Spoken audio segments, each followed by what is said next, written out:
Power showed some fight against Freo, but it wasn't enough for the 4 points. Port Adelaide fought hard, but not hard enough. The 2022 season is slowly slipping through their fingers, but they will never stop. Port Adelaide will not die. What an effort here in this final term. This evening on 5AA, can the Power get back in the winner's circle with a win over the Giants? Farrell from 50 metres, that has travelled. Now, let's go live to the 5AA commentary team. Yeah, good evening and welcome to a pretty chilly night here at Adelaide Oval, but perfect for football. It's dry, there's not much wind around, and we are all set for a huge game for Port Adelaide. Feels like they're playing for their season each and every week, and it all goes on the line tonight against GWS.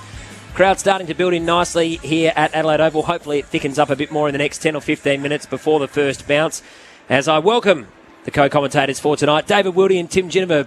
Good evening, gentlemen. Good evening, Thomas. How are you today? Really well. We just saw an amazing finish too, didn't we, with Gold Coast Suns. What a game. And Stuart Dew finally had a little bit of luck go his way. He's never been the luckiest with the Gold Coast, but they've kept their season alive, and Richmond really let one go there. And the other game too, Tom, it was incredible. North Melbourne leading by 5 goals at three-quarter time.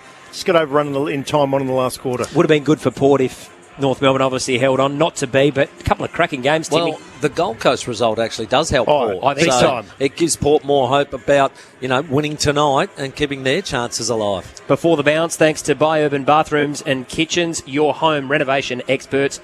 Buyurban.com.au as GWS run out into the ground.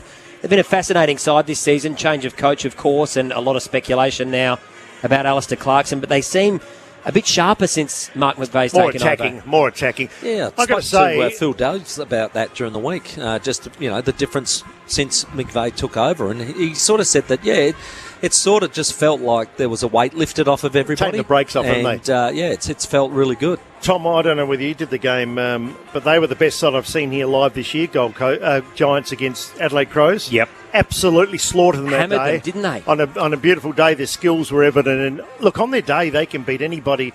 I'm pretty bullish Port Adelaide, though. I think 1-39 is the way to go there. I'm surprised by the record between Port and GWS at Adelaide Oval. The same. It's 3-1 GWS. Yeah, then they've won the last 3 here. I couldn't believe it. And 6 all head-to-head. Yep. And Tim, we called that game up the infamous Matty first Primus, loss. First victory horrendous. for GWS. Horrendous. And the last game for Matt Primus as coach. And Chad played that game for the Giants, didn't he? Yep, and we knew it, didn't we? We knew it. Yeah. We sat there in the box. I said, I feel It's a sick feeling. We all felt sick. Unfortunately, that was the end. Who would have thought with a team with this talent, though, they're 5-10? Can't believe it. I had them in the top 8, I think, at the start of the season, and that's clearly not going to happen. So they've still got a bit of pride to play for, and, a new coach potentially coming in. It does sometimes fire players up, doesn't it, Timmy, to prove a point and show that they're part of the future. Absolutely, and I want to be in the team. So they've done well to hold it together, because sometimes if a caretaker coach takes over and there's a long time to go in the season, which there was, sometimes they can fall apart after 5 or 6 weeks and everybody goes, well, he's not the boss. But they've been able to hold it together pretty well, I reckon. And Stephen Cornelio, one of those players who seems to be thriving. He's had 5 of his last 6 games above 30 touches. This is Before the Bounce, thanks to Urban Bathrooms and Kitchens. We're going to get into the matchups. Thanks to our friends at Agostino Mitsubishi, 10-year warranty and 10-year capped price servicing at Agostino Mitsubishi. Timmy, Charlie Dixon on screen for us at the moment. Yeah. If you're the coach, you're there. Are you playing him or starting him forward, or are you saying you've got the first bounce, Charlie? Spoke to Charlie last night on the sports show, and I said to him, now, I've got a hypothetical for you, Charlie. What if you, at the beginning of the game, just walk straight into the centre circle? You might see Finlayson in there. Just say, nick off, mate. Get down forward. I'm taking this game over. Start in ruck. He said, I'd love to. So I said, just do it, mate. Don't worry about it. Take over. Throw out the coaching magnets. I said, mate, you held the game for us, against Gold Coast when you took on Wits in the last quarter. The game was all but shot until you went into the centre square in the last quarter against Freo and nearly won it. Let's not get in that position again. You start, all right? Take over. And now, whether that happens, I don't know. Yeah. and one player, I think, Will, too, has turned his career around and probably had to, starting with that game against West Coast, is Todd Marshall. He's been exceptional for the last 10 weeks. He's played some career football. I thought he had a down game last week. I thought the backs of Freo were very good. Yep. And robbed them of front spot, outmarked them way too often, and Chad Corns actually agreed with that. And he missed that one late, obviously, of course, which hurt when they still had a chance. Like Gold Coast just a few minutes ago, if they had a kick straight. What I did like was the debut of Jace Burgoyne. Yeah, looked good. He looks a taller version, a skinnier version of Pete. I heard Reddy's the second lightest player in the AFL. Yep. And he's got the skinniest arms. Who's lighter? But you look... Well, he'd be 6 foot, though, wouldn't he? Have to be at least he's a good 6 foot. height. Yeah. So he's just skinny. But you can tell when players can play, and I really like what I saw last week. Like, it's not easy to go to Perth and play Fremantle. He looked pretty good. Well, you guys have played at the top level. You know what the commodity is that you can't buy, time. And he just looks like he has time already, doesn't he? Which is so rare. Yeah, he's 186. So not bad. 6'2". Yep, so a decent height. He'll fill out as the years go on. Weather report, keep your hard waste out of landfill. Google Eco Waste Solutions at Williston. Fellas, just a little bit of wind around, not much really to speak of. Dry night as well. It's going to be cold though. Tommy, I did a game at Noarlunga. Hardly any breeze. So if there's no breeze at Noarlunga, there's not going to be any here at Adelaide Oval. Let me tell you right now. Look, it's currently 9 degrees, Tom. Probably getting down to as low as 4. Gee, that's not chilly. nice, is it? That is very cold. Yeah. No late changes for either side. Jed McEntee is the sub for the Power. He's done that a few times. Xavier O'Halloran is the sub for the Giants. Tim was saying Dersma just on the outer slightly, Tim, at the moment. Look, he copped an injury prior to the game last week, I think it was, and they pulled him out, and then he hasn't been able to get back in this week. He played sample footy today, I believe, but I thought he was just coming back to some of his form that we know before he got that pre-game injury. So I'm keen to have him in the side. I think he's a really good option for us on the wing. He works so hard both ways. I think it's important that we have him back in that lineup soon. I don't know if you caught the game last week, Hawthorn and the Giants. Callum Brown came out from he's from Ireland, from County Derry, kicked 4 goals in the wet. He's a big, strong lad too, and must admit I'd never heard of him before, Tom, but it was an impressive performance. I saw did the little Irish where they kick it themselves and play on and sock it off the ground. So keep your eye on him. He's number 46 for the Giants today. Well, I was watching that game knowing, GWS playing Port next week, and I'm going, who's this bloke? Yep, and he was impressive. He was good, wasn't he? Really impressive. So what a solid unit too. Yeah, they might have their hands full with him tonight. They've got a few other options. Jesse Hogan too, I thought last week. That's a matchup Port have to get right. Yeah. Hard for me. Fleury will get him, won't he? I was going to say, Port have had the better of Hogan. He's never played well against Port. Yeah.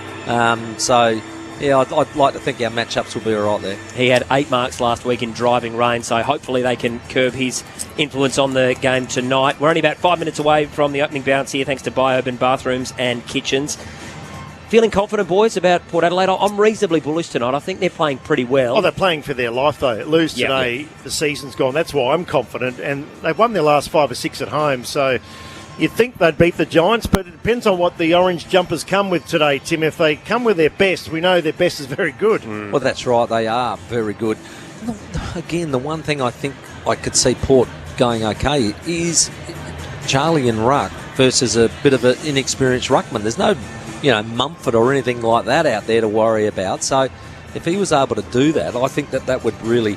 It's only Matt Flynn who's very, young on the scene, and I think they could get a real strong advantage by putting Charlie in ruck pretty early. And Charlie, just having a look at them doing their centre bounce work a couple of minutes ago, he was in there doing a lot of it in there. So good.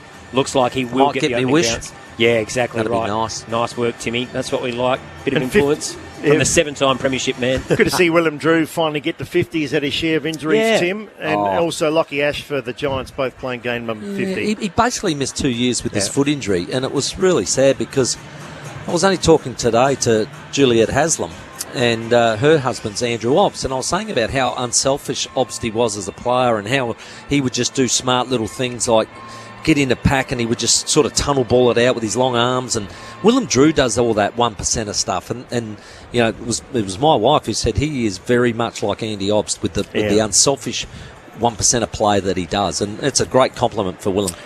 Tim, we mentioned Jace Burgoyne and his dad, Peter. I was speaking to Blighty during the week about Peter Burgoyne, and Blighty's a big fan of his. And Did he get all the accolades that he should have? He played 240 games for Port Adelaide in the AFL, as well as playing for... I know what you're saying. He was probably shadowed by Sean names like Treadray. And then his brother went on Wanganeen, those sort of bigger names. Quite a good player, though, wasn't he? Probably most of the limelight. But if you watch that 2004 grand final, he is very close to best on ground. He is incredibly close because the clearance work he did that day was phenomenal. He was a hell of a player. And how many years did he play at the Magpies before? Prior? How many games would he play? Yeah, he played 2 seasons, I reckon. Is two that all? solid Was it? seasons. Then he went into the sort of 97, 98. Right. And then he started to crack it from 99 So onwards. did you cross paths, you two, on the... Yes. Yeah. I captained young Pete. Yep. Yes. Looked after wonderful him. player. Wonderful player. Terrific. And then got to coach him at the end of his career. So there, we rounded it off. We had the bookends. It's a fair family, isn't it? Sean, 400 games. Peter, 240. You know, and I remember Sean being quite shy and actually not even, what would you say, not really believing he probably, Really was belonged. an AFL player. And What turned that Greg round? Phillips, who's now his, of course, his father-in-law, he actually said to him, Sean, you don't know how good you are and the acceleration you got. So what I want you to do is when you get the ball, first thing I want you to do is accelerate for 5 metres and just see how you go. Of course, he just started to work out that, gee, I can get away from him. Yeah. I can take off. People can't keep up. Did he explode from there? He was a magnificent player, and I think his best days, he was very good at Port, but his best days, I think, at Hawthorn probably. He could hurt too, Tom. Oh, When he hit, in the end, Sean you're right. Burgon Yeah. was solid. Oh, yeah, and there was talk that, Sean was going with a dodgy knee and he won't play much footy for Hawthorn. Well, he just played. What did he end up playing there? 250 odd. Oh, Yes. yeah. And 3 flags. So, yeah, I think he had a bit left. Where did it go wrong for Port last week? Because I watched the game at home. They kicked the first 3 goals. No, They lost. second and third quarters, But- completely out-bullied They around were. the football. Were they? Yep. And Darcy himself had, I don't know how many clearances He's a good in player, that Darcy. period of And time. then in the last quarter, I Yeah. reckon the defining moment was when he won holding the ball, Charlie Dixon, and he shoved Darcy. Yes. And it was almost like, I'm taking I'm you. stronger than you. And I think the rest of the players just grew from Followed there. him. And then all We of a kicked sudden... that goal in the pocket, and which was... he kicked 2 in a minute, which Yeah. were freakish, But one on the run, and then they Yeah. grew. For me, it was too late. Yeah. We needed Yeah. to close that door a lot sooner Half an by hour putting earlier. Charlie in the ruck Yep. and taking Darcy on. We didn't do it till 3/4 time in the last quarter. It's too late to pull back 7 goals against a very good side at their home deck. Yep. Had to do it when the game was slipping. It almost felt to me like it was the old-fashioned, let's get physical, let's get in their Yeah. face, but they had to do it earlier. So that's what I want tonight. Yeah, exactly. One other game tonight too, gentlemen. St Kilda taking on Fremantle in a really important game in terms of shaping the top 8 for the Saints potentially, and Fremantle the top 4. First goal to Max King in that game, so... Well, you like the away. Saints tonight too, don't you? I'm Bit quite bullish on them? I'm very confident about the Saints tonight. I rated the Dockers this year. I picked them for the top 8, but I just think the Saints at home, Marvel Stadium, I think the Dockers are just going at the moment. So we'll keep an eye on that. Now I've said that, the Dockers will win by 10 goals. But we're just about ready to go here. As I just said in the pre-game, thanks to Biourban Bathrooms and Kitchens, your home renovation experts, biourban.com.au. No late changes for either side. Jed McEntee, should anything happen. He's been one of those players that's had a bit of a squirt through games at times, but hasn't had a real sustained run at things. And also Xavier O'Halloran as the teams go through their final warm-ups.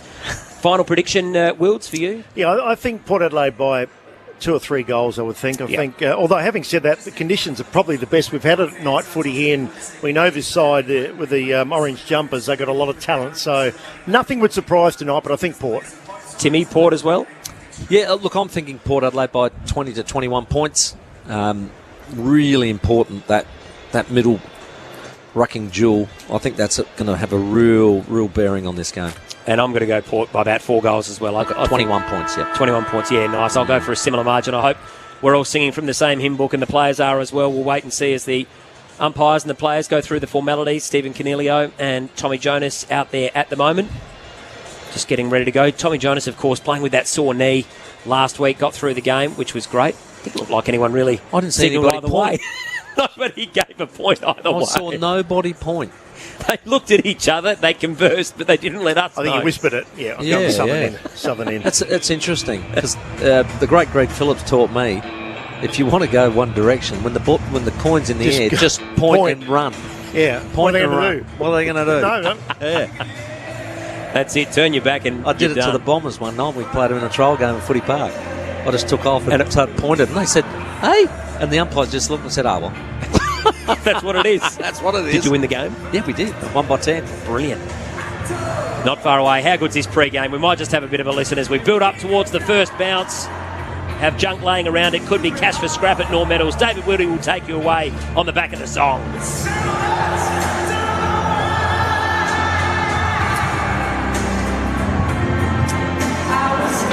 It's like a mini concert, isn't it? I love it. Mini concert. They do it so well, Port Adelaide. So he's picking up Marshall. Sam Taylor's got Todd Marshall.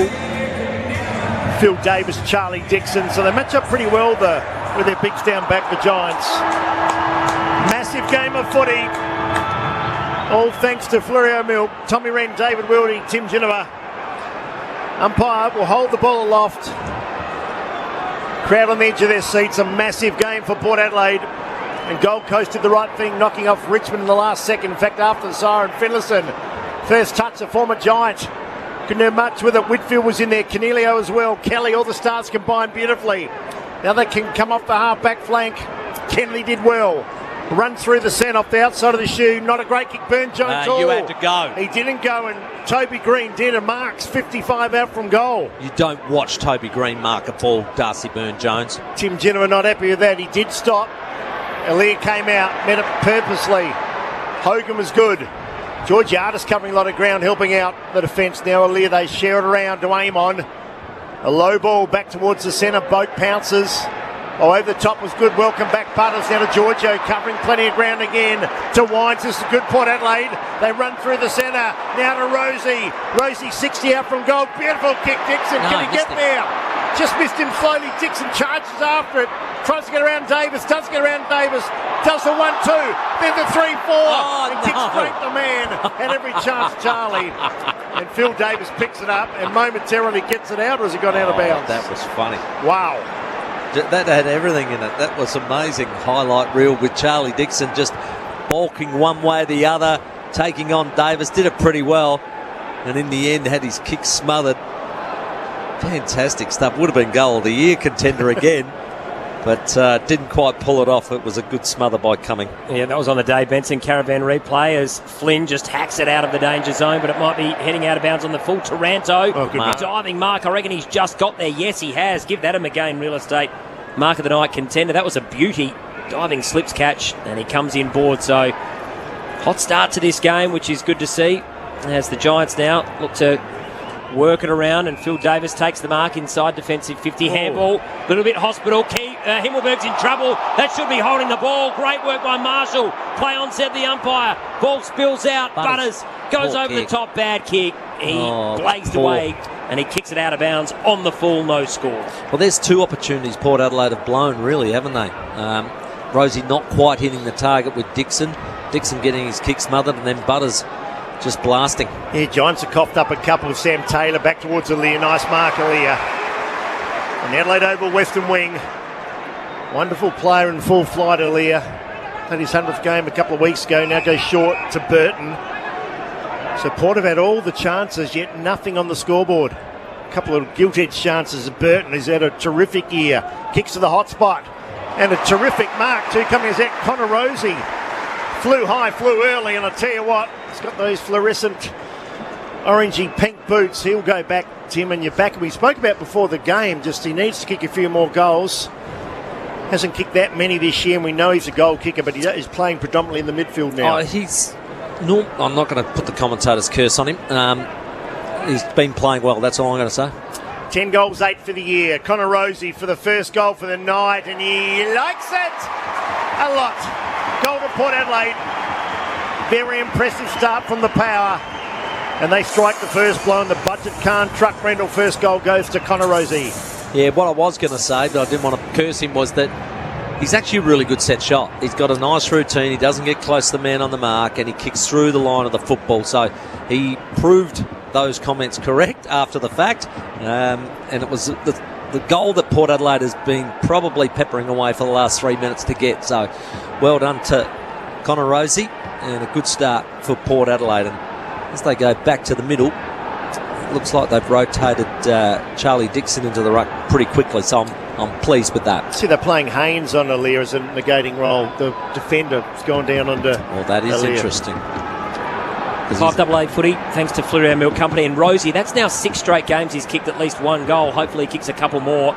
So he's in some good form. He's also had 20 plus in 11 straight games as Cornelio, who's been getting plenty of the ball. He's tackled as he kicked, and that means Burn Jones, red at best, was in front and takes the mark. That was Ollie Wines just gut-busting running Great just tackle. to grab hold of him and put him off. And now aim on to Power Pepper, who lowered the eyes, puts it inside 50. And there he is again, Ollie Wines. Did he mark it? No, just spilled it. Ball goes off hands and a tackle, and we'll get a ball up about 45 metres out from Port's goal as we have a look at the budget car and truck rental scoreboard. Port Adelaide, 1 straight goal. The Giants yet to score, almost 5 minutes gone opening term. He had plenty of purchase in that, Ollie. Normally would mark that. Aim on, tackled, got rid of it. Finlayson in there against his old teammates, and it works towards the boundary line. Southern end, 50 out from Port's goal. Hey boys, RAA stats. Port Adelaide already 4 times inside 50 to 1. Yeah, they've started well. It's a bit like shades of last week, kicked the first 3 against the Dockers. Certainly on at the moment. Flynn and Finlayson. Finlayson picked up the crumb, tried to get around, coughed it up in there, and Tom Green gave it to Davis. Phil Davis always battling injuries. Nice kick back towards the wing. It's been marked at Hogan. Had a big game in the wet last week. Nice little pass, so he's working it up very slowly. Lloyd. Heavily tattooed. Might to see Tommy Wren with a sleeve. Kick back towards the centre. Port lead by 6 points. A slow build up here. Flynn's got it. And a player out really wide. Now he's finally spotted him. They should take and break. It's Kennedy. Can run to the 50. Kick to the northern end. Big kick. Where's Alir? There he is. Up went Mead in front, out the back. Went straight through his hands. Ash in his 50th game. Concedes ground. Didn't panic. Nice kick. And they're going to have a shot on goal from 45 out. And it looks like it's going to be that man again we just spoke about, Lloyd. Yeah, they did that a little bit too easy, wasn't it? Over the back. Should the mark have been taken there through the hands, young Mead? Yeah. Oh, well, he had a crack, but there was a couple others around him. I just felt like if you, and David, you'd know this, as a defence, you never let the ball go over the back. Yeah, didn't kill it, did they? They did not. So Lloyd, left half forward flank, northern end, to level the scores. Normally a pretty good kick. Struck it well, tried to hold it. Its line just slithered away the left-hand side. Port Adelaide lead by 5 points. Budget car and truck rental. A deceiving kick that. Looked like it was going to be good and just kept fading left. But a let-off for Port. Certainly was. First score of the night for the Giants is a behind. Port Adelaide 1 straight goal. Almost 7 minutes gone. Burton, that's a shocking kick. Now, did Burton kick that out of bounds on the full? He didn't. And what I mean is, did anyone get a touch? Burton Jones just got there in time. So no, it wasn't the right option. He had Charlie Dixon out the far side, who one-on-one with nobody else. I would have gone to him. 15 metres out now from the Giants' goal, so they can try and lock the ball in here. Dixon wins it down, fisted forward, but only as far as Cornelio. His kick smothered. Mead goes in there. It was a tough gets the handball away. He does. Drew tries to put the tackle on Toby Green. He's slippery though. Dixon takes it, gives off the handball. Wines really good in traffic. Then Dixon got in the way of Mead, who was going to collect. The ball goes out of bounds. We'll get another boundary throw-in. 40 metres out from the Giants' goal. They're kicking to the northern end in this first term. They're 1 behind the power. 1 straight goal. 7.5 gone on the budget car and truck rental scoreboard. Good stuff, Tommy. Interesting game of footy. Giants just trying to work their way into the contest. Dixon fought pretty hard. Boak, the veteran. What a career. 321 games. Takes it back towards the wing. Haynes picked it up. Little fumble, Davis. And Davis just hit the ball straight out of bounds. Umpire said it was legal. Throw it in. Just got away with that one. Winds off. Robbie Gray on. So 6 minutes gone. Excelsior Hotel clock. Ball tossed back in. Such a pivotal game. Port just have to keep winning. No second chance, you think, if they can't. William Drew in his 50th game got chucked out there to Boak. Look at a dead set throw. Travis Boak to one-on-one. Marshall, he's good in this situation. He took on one, couldn't complete the second one. It goes out of bounds off hands, arms and legs. Right full forward pocket, the power. They're just looking a lot more dangerous, aren't they, coming into 50? And that kick then probably could have been a little bit more advantage side for Marshall. It just sort of dropped on their heads. Just need to capitalise, don't they, Timmy, on this territory battle that they're winning at the moment as the umpire tosses it back in, forward pocket. Flynn wins it down, but Finlayson took it. His kick smothered. Then he hacks it forward. Who's going to get there first? Keefe gets after it. He'd love to rush it behind here if he can. He does. And that's fine. There was plenty of pressure around. And Port Adelaide now 1-1-7. The Giants one behind on the budget car and truck rental scoreboard. Yeah, he's made it look good. He disguised it well. Fair enough. You feel they should be a little bit further ahead, though, Tim. Yeah, I don't you? agree. I agree totally. I think Port probably 3 goals would be suitable for what they've done. Beautiful night here in Adelaide. Toby Green met the ball, but he couldn't complete the mark. Robbie Gray, left foot spiral. Well inside the forward 50. Nice mark. Was that Sam Taylor? He's so good at that. Yeah, they can't allow that. That was He's too a easy. very, very strong overhead. A good young man. Real talent. They lose a lot of talent, but they get so many back with their draft picks, the Giants. So they go back towards the centre. Nice mark. Flynn, played on to Kelly. Don't think Kelly was ready for it. Weir on the left. Up towards Haynes and Aaliyah. He's got the job on trying to corral Aaliyah. Well done. But Aaliyah turned him inside out, but then in the pocket picked. Could be big turnover here. They can go forward to Peatling. Spent it before he got it. Coughed it up. Ben Jones to Drew. William Drew now at the Connor Rosie. He'll backpedal. Nice little kick, or was it? No, it wasn't in the end. Poor kick. Goes out of bounds on the interchange gate. We'll check that score. 1-1-7 Port Adelaide, 1 point the Giants. 10 minutes gone first term. A couple of errors there. One from Aaliyah, who did so well to get through traffic, but then had his kick smothered, and then... Amon, was it? And then it was Amon, that Amon's bad missed kick kick. there. Yep, to Mead, who was in the clear. Dixon wins it down, but reading it well there was Cornelio. Does he get through? Kick was smothered. Jonas goes in after it. Handballs to Burn Jones. He goes along with the option. Is it the right one in the direction of Marshall? Gets on the bounce. He just flicked it over the back because he knew he wanted to run back onto it. Does he get the slip here on Taylor? He almost does, but he's on the ground now. Hands and knee stuff. Ball in dispute. He needs to get rid of it. Ball comes out now. Giants have got the numbers. Himmelberg been really good lately. Gets the handball away to Weir. Like this young man. Nice handball in board. They need to be clean. They are. Taranto. He lowers the eyes and he finds a target in Hogan. So Hogan, right on centre wing, can go long. Yeah, wheels around. Kicks a nice looking ball. 60 out from goal. It's marked by Toby Green. This is Toby and Tom Green. And the Giants side, both outstanding players. And Toby, the antagonist, he chips short. Nice kick in the end. Beautifully weighted Cornelios. He's been in some rare form in recent weeks. He's run the muck on him at the moment. He's been very good at stoppage. And he just sprinted away then from Drew. He's got superior pace on him and got away into the pocket. But yeah, they used the ball well by foot then, the Giants. 14 goals, 8 this year, so he's a goal kicker. Had a couple of years where he really lost his form. He had the bad ankle injury. But he's a wonderful player, Stephen Cornelio. He's right in front of the old scoreboard. 45 out. Can see a bit of goal face. Kick on its way. Umpire went left. I think hit the post. Did indeed. 3/4 of the way up. Second behind goes to the Giants. Port Adelaide lead by 5. Well, they've missed a couple of set shots now, so that's probably evened up that scoreboard that we were talking about. Port should have had 3. All thanks to Pura Tap, our special comments man tonight. Oh, that's too easy. Legend Timmy Finlayson, Ginnivan. too easy. And it was Keefe who just bodied him out, Timmy, wasn't it? Oh, makes me mad. So Keefe, in the middle of the ground, goes short and he finds Himmelberg, who he's reborn since he's gone back. Fantastic, isn't it? He's Defender, been brilliant. attacking. Yeah. Attacker, turned defender and an attacking defender now. He pumps it long. That's gone 60 metres. And now it goes over the back. There's Toby Green. Burton wants the boundary. Now, did that go out of bounds on the full? The umpire said no. It was just kicked into the ground and then went over. So well done there by Burton. We'll have a ball in, boundary thrown about 15 metres out from the Giants' goal as we look at the Dave Benson Caravan replay. The trailing leg took that out and the umpire said that was fine. 5 points the margin. Port lead on the budget car and truck rental scoreboard. Himmelberg's one of the best kicks going around too. You're right, since going to defence, been outstanding. Here's a chance now for the Giants. Round the body they go. And they miss again. Gee, they're peppering the goals. Not a lot of effort. Taranto involved. So 1-1-7 to 3 behinds. And Port Adelaide dominated the first 5 or 6 minutes, but the Giants having their moment now. They've got it hemmed in there, attacking 50 northern end. Yeah, you're right there, Wilds. Short ball back. Short ball to Ben Jones. Other games, Gold Coast, Alpha Siren, a thriller against Richmond and Collingwood. Came back from the dead against North Melbourne to win by 7. So it's going to come back incoming. She good skills again there. Work by hand and foot is really good. Finds Peatling.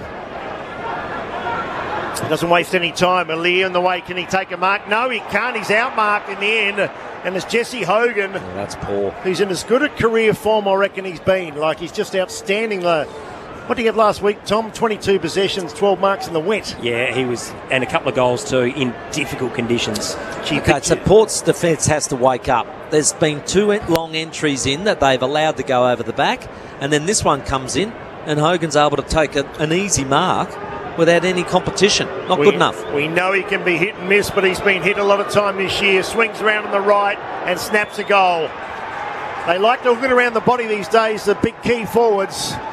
And the Giants take the lead, 139 to 117. We'll give that a Beechwood Holmes goal of the day. It's a terrific mark. It looked to be a Lear. He got under it.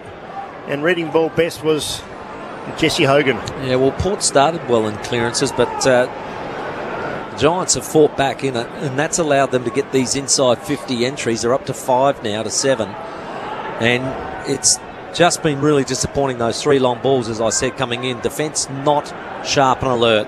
That should never happen. That ball was hanging in the air for a long time. They should be there thumping that every day of the week. 5AA footy thanks to Flurio Milk Company. The Giants, after looking a little shaky early, have owned the last 7 or 8 minutes, and they now lead by 2 points. First time they've hit the front tonight. And courtesy of that goal there from Jesse Hogan, his first. Rosie has the one for Port. 2 points the margin. 15 minutes gone on the Excelsior Hotel clock. We're in the centre of the ground. Rosie wins the clearance. Bergman, his first touch, gets it over to Finlayson, who kept running. His left foot kick inboard to Butters, who took the mark. Great diving mark. Be right on his distance. I reckon he'll have to kick from probably 51, 52 metres. Yeah, I reckon you're right. I reckon it might just fall short. He's looking now. He's looking. Such a clever player. He's been busy early, lively, and he looked great a couple of weeks ago until he did his knee injury. Yep. Fantastic quarter and a half or so. He's had 4 disposals. There's a pack of them for Port on 4. He's one of them. And that's on the RAA insurance stat sheet. Thanks, Timmy. As Zach Butters is now going to go back, so it'll take his very best. He might just crib out here around so he can gain that extra metre. He does that. Tries to get a little bit of extra distance. Kicks on its way. It's going to get the journey, but not the accuracy. He struck it well, didn't he? Struck it really well. Through for 1 behind, away to the right.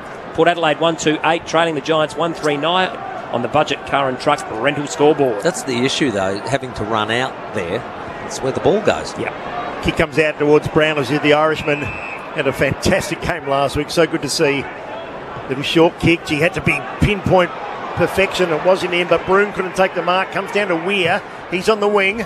Former Woodville West Torrens boy. Kicks up to a 2-on-1. Which way will it go? Hogan tried to burst his way through. Haynes there as well. Port's defence under enormous pressure. Finally, it's booted back towards the wing, and up goes Brown. Couldn't take the mark again. Ball spills free. 2-on-2 like a training drill here. Mead just sitting on the outside. So too Georgiades. Play comes to a halt. 65 out from the Giants' goal northern end. There really isn't a lot of difference between these two sides. GWS have had 18 marks to 7, and that says that they've been able to probably use it by foot better and got those uncontested possessions. Fantastic tackle there, and Adelaide exposed concrete. Tough tackle by Zach Butters. Best on ground all year round. Adelaide exposed tackle. Man on man at the moment, Tim, all around the ground. As the Rucks go at it again, and now, it's going to be a free kick, and it's a free kick to Port. Bit of shepherding maybe going on in the ruck, and Finlayson, and that was against Green. Tom Green was doing the ruck work, so we're seeing some makeshift ruckmen tonight, boys, as Travis Boak takes the mark. He's just going to pop it over the top to Pal Pepper. That was nicely done. Just forward of centre now. He wants to give it off by hand, but thinks better of it, so Pal Pepper now goes out towards Gray. The half-forward flank, and Robbie Gray takes the mark on his chest. Now he's too far out. He's about 70 from home. He pops it into the pocket, and that's okay. And the mark's been taken by Todd Marshall. Tough kick, 45 out. No better hands, though, Tom. He loves it. He actually loves it because he kicks through the line of the ball anyway. Yep. And because he's such a good kick, it's not that difficult for him. 32 goals, 9 this season, Timmy. Unbelievable. So he did miss that one late, I know. Should have been 33-8. That's what you're telling me. Okay. But let's back him in here, Timmy. Yeah, well, I already have, so that could be a curse. To put Port Adelaide back in front. He crosses the 50 now. He'll kick from about 48. Kicks swinging back. That is a magnificent finish. Beautifully called, Timmy. Straight through the line. Port Adelaide has it second, and they hit the lead once more. Well, that's why it's easy to feel like you're running on empty. You should stay hydrated with Puritat for special comments, Tim Geneva, because I got that. You 100% nailed it. Accurate. You had it in the book. Right. No, absolutely. I already written it down. So, fantastic result there. I just thought Port were really patient with the ball then. It started with Boak when he got the short pass. He chipped it over to Pau Pepper. Pau Pepper waited avoided doing a couple of silly things. Then pops to Robbie Gray. Robbie Gray just popped it in the middle, and the defender on Marshall, he just got caught looking back, and Marshall went forward. It was very clever. Good forward craft. Well played. You got to deny Marshall. He's a match winner for Port Adelaide. Such a beautiful leg. It's not a very tough kick, that one, right half forward flank, southern end, around the 50-metre mark, and he did it easily. So well done, Todd Marshall. 33 goals. What a season he's having. Back in the centre, Wines huffed and puffed, tried to crash the house down. It came back to him. Now Gray to Boak. All the old heads get involved. Long kick, Davis in front. From behind, Phil Davis can take the mark. They worried him out of it here now. Port Adelaide pressing, coming through Robbie Gray, the old-timer. Tried to find Powell Pepper. Callum Ward, though, picked it up. Spirals it back towards the wing. Haynes did okay, got the ball to ground, but only went as far as Boak. Boak goes by hand to Amon. Amon 55 out. We know he's a long kick. Kicks in the pocket. Where's Marshall? He's pushed off his man. He's going to mark it. He's a clever player now, Todd Marshall. Yep. He's getting very clever at the one-on-ones. Sam Taylor is a very, very good footballer. Bundled out of that one, and you back him from anywhere. This time he's on the other side. 25 out. Left full forward pocket, southern end. The thing with this is sometimes he pulls them a bit tight and they come to the near side. Marshall kicks his second. Not this time. He's a class player. You just see him growing every week, getting better and better and better. He believes in himself now. Port Adelaide take a handy lead. 3-2-20 to 1-3-9. The lead by 11. That was a Beechwood Homes goal today. What I liked about that was actually the centre work craft. The hands that were in there, between Wines, Boak, Gray, was just fantastic, really sharp, and it ended up getting the clearance that they needed.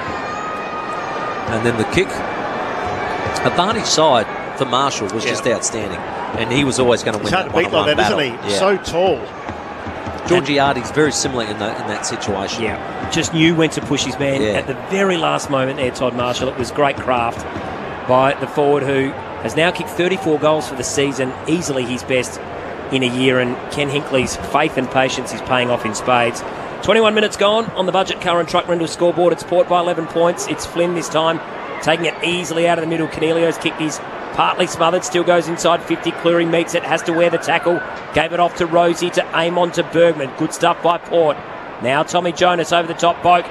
Oh, it just went over his head, but Mead, beautiful use of the body. Now the play opens up. He takes a bounce. He can kick over the top. He's going to go long. Finlayson just got caught behind Davis then. Davis handballs it back to Himmelberg, who in turn gives it to Cumming. He fell over at exactly the wrong moment. Just got the ball away in time. Davis now to Himmelberg. He's got an issue up against the boundary line. Great tackle there by Butters.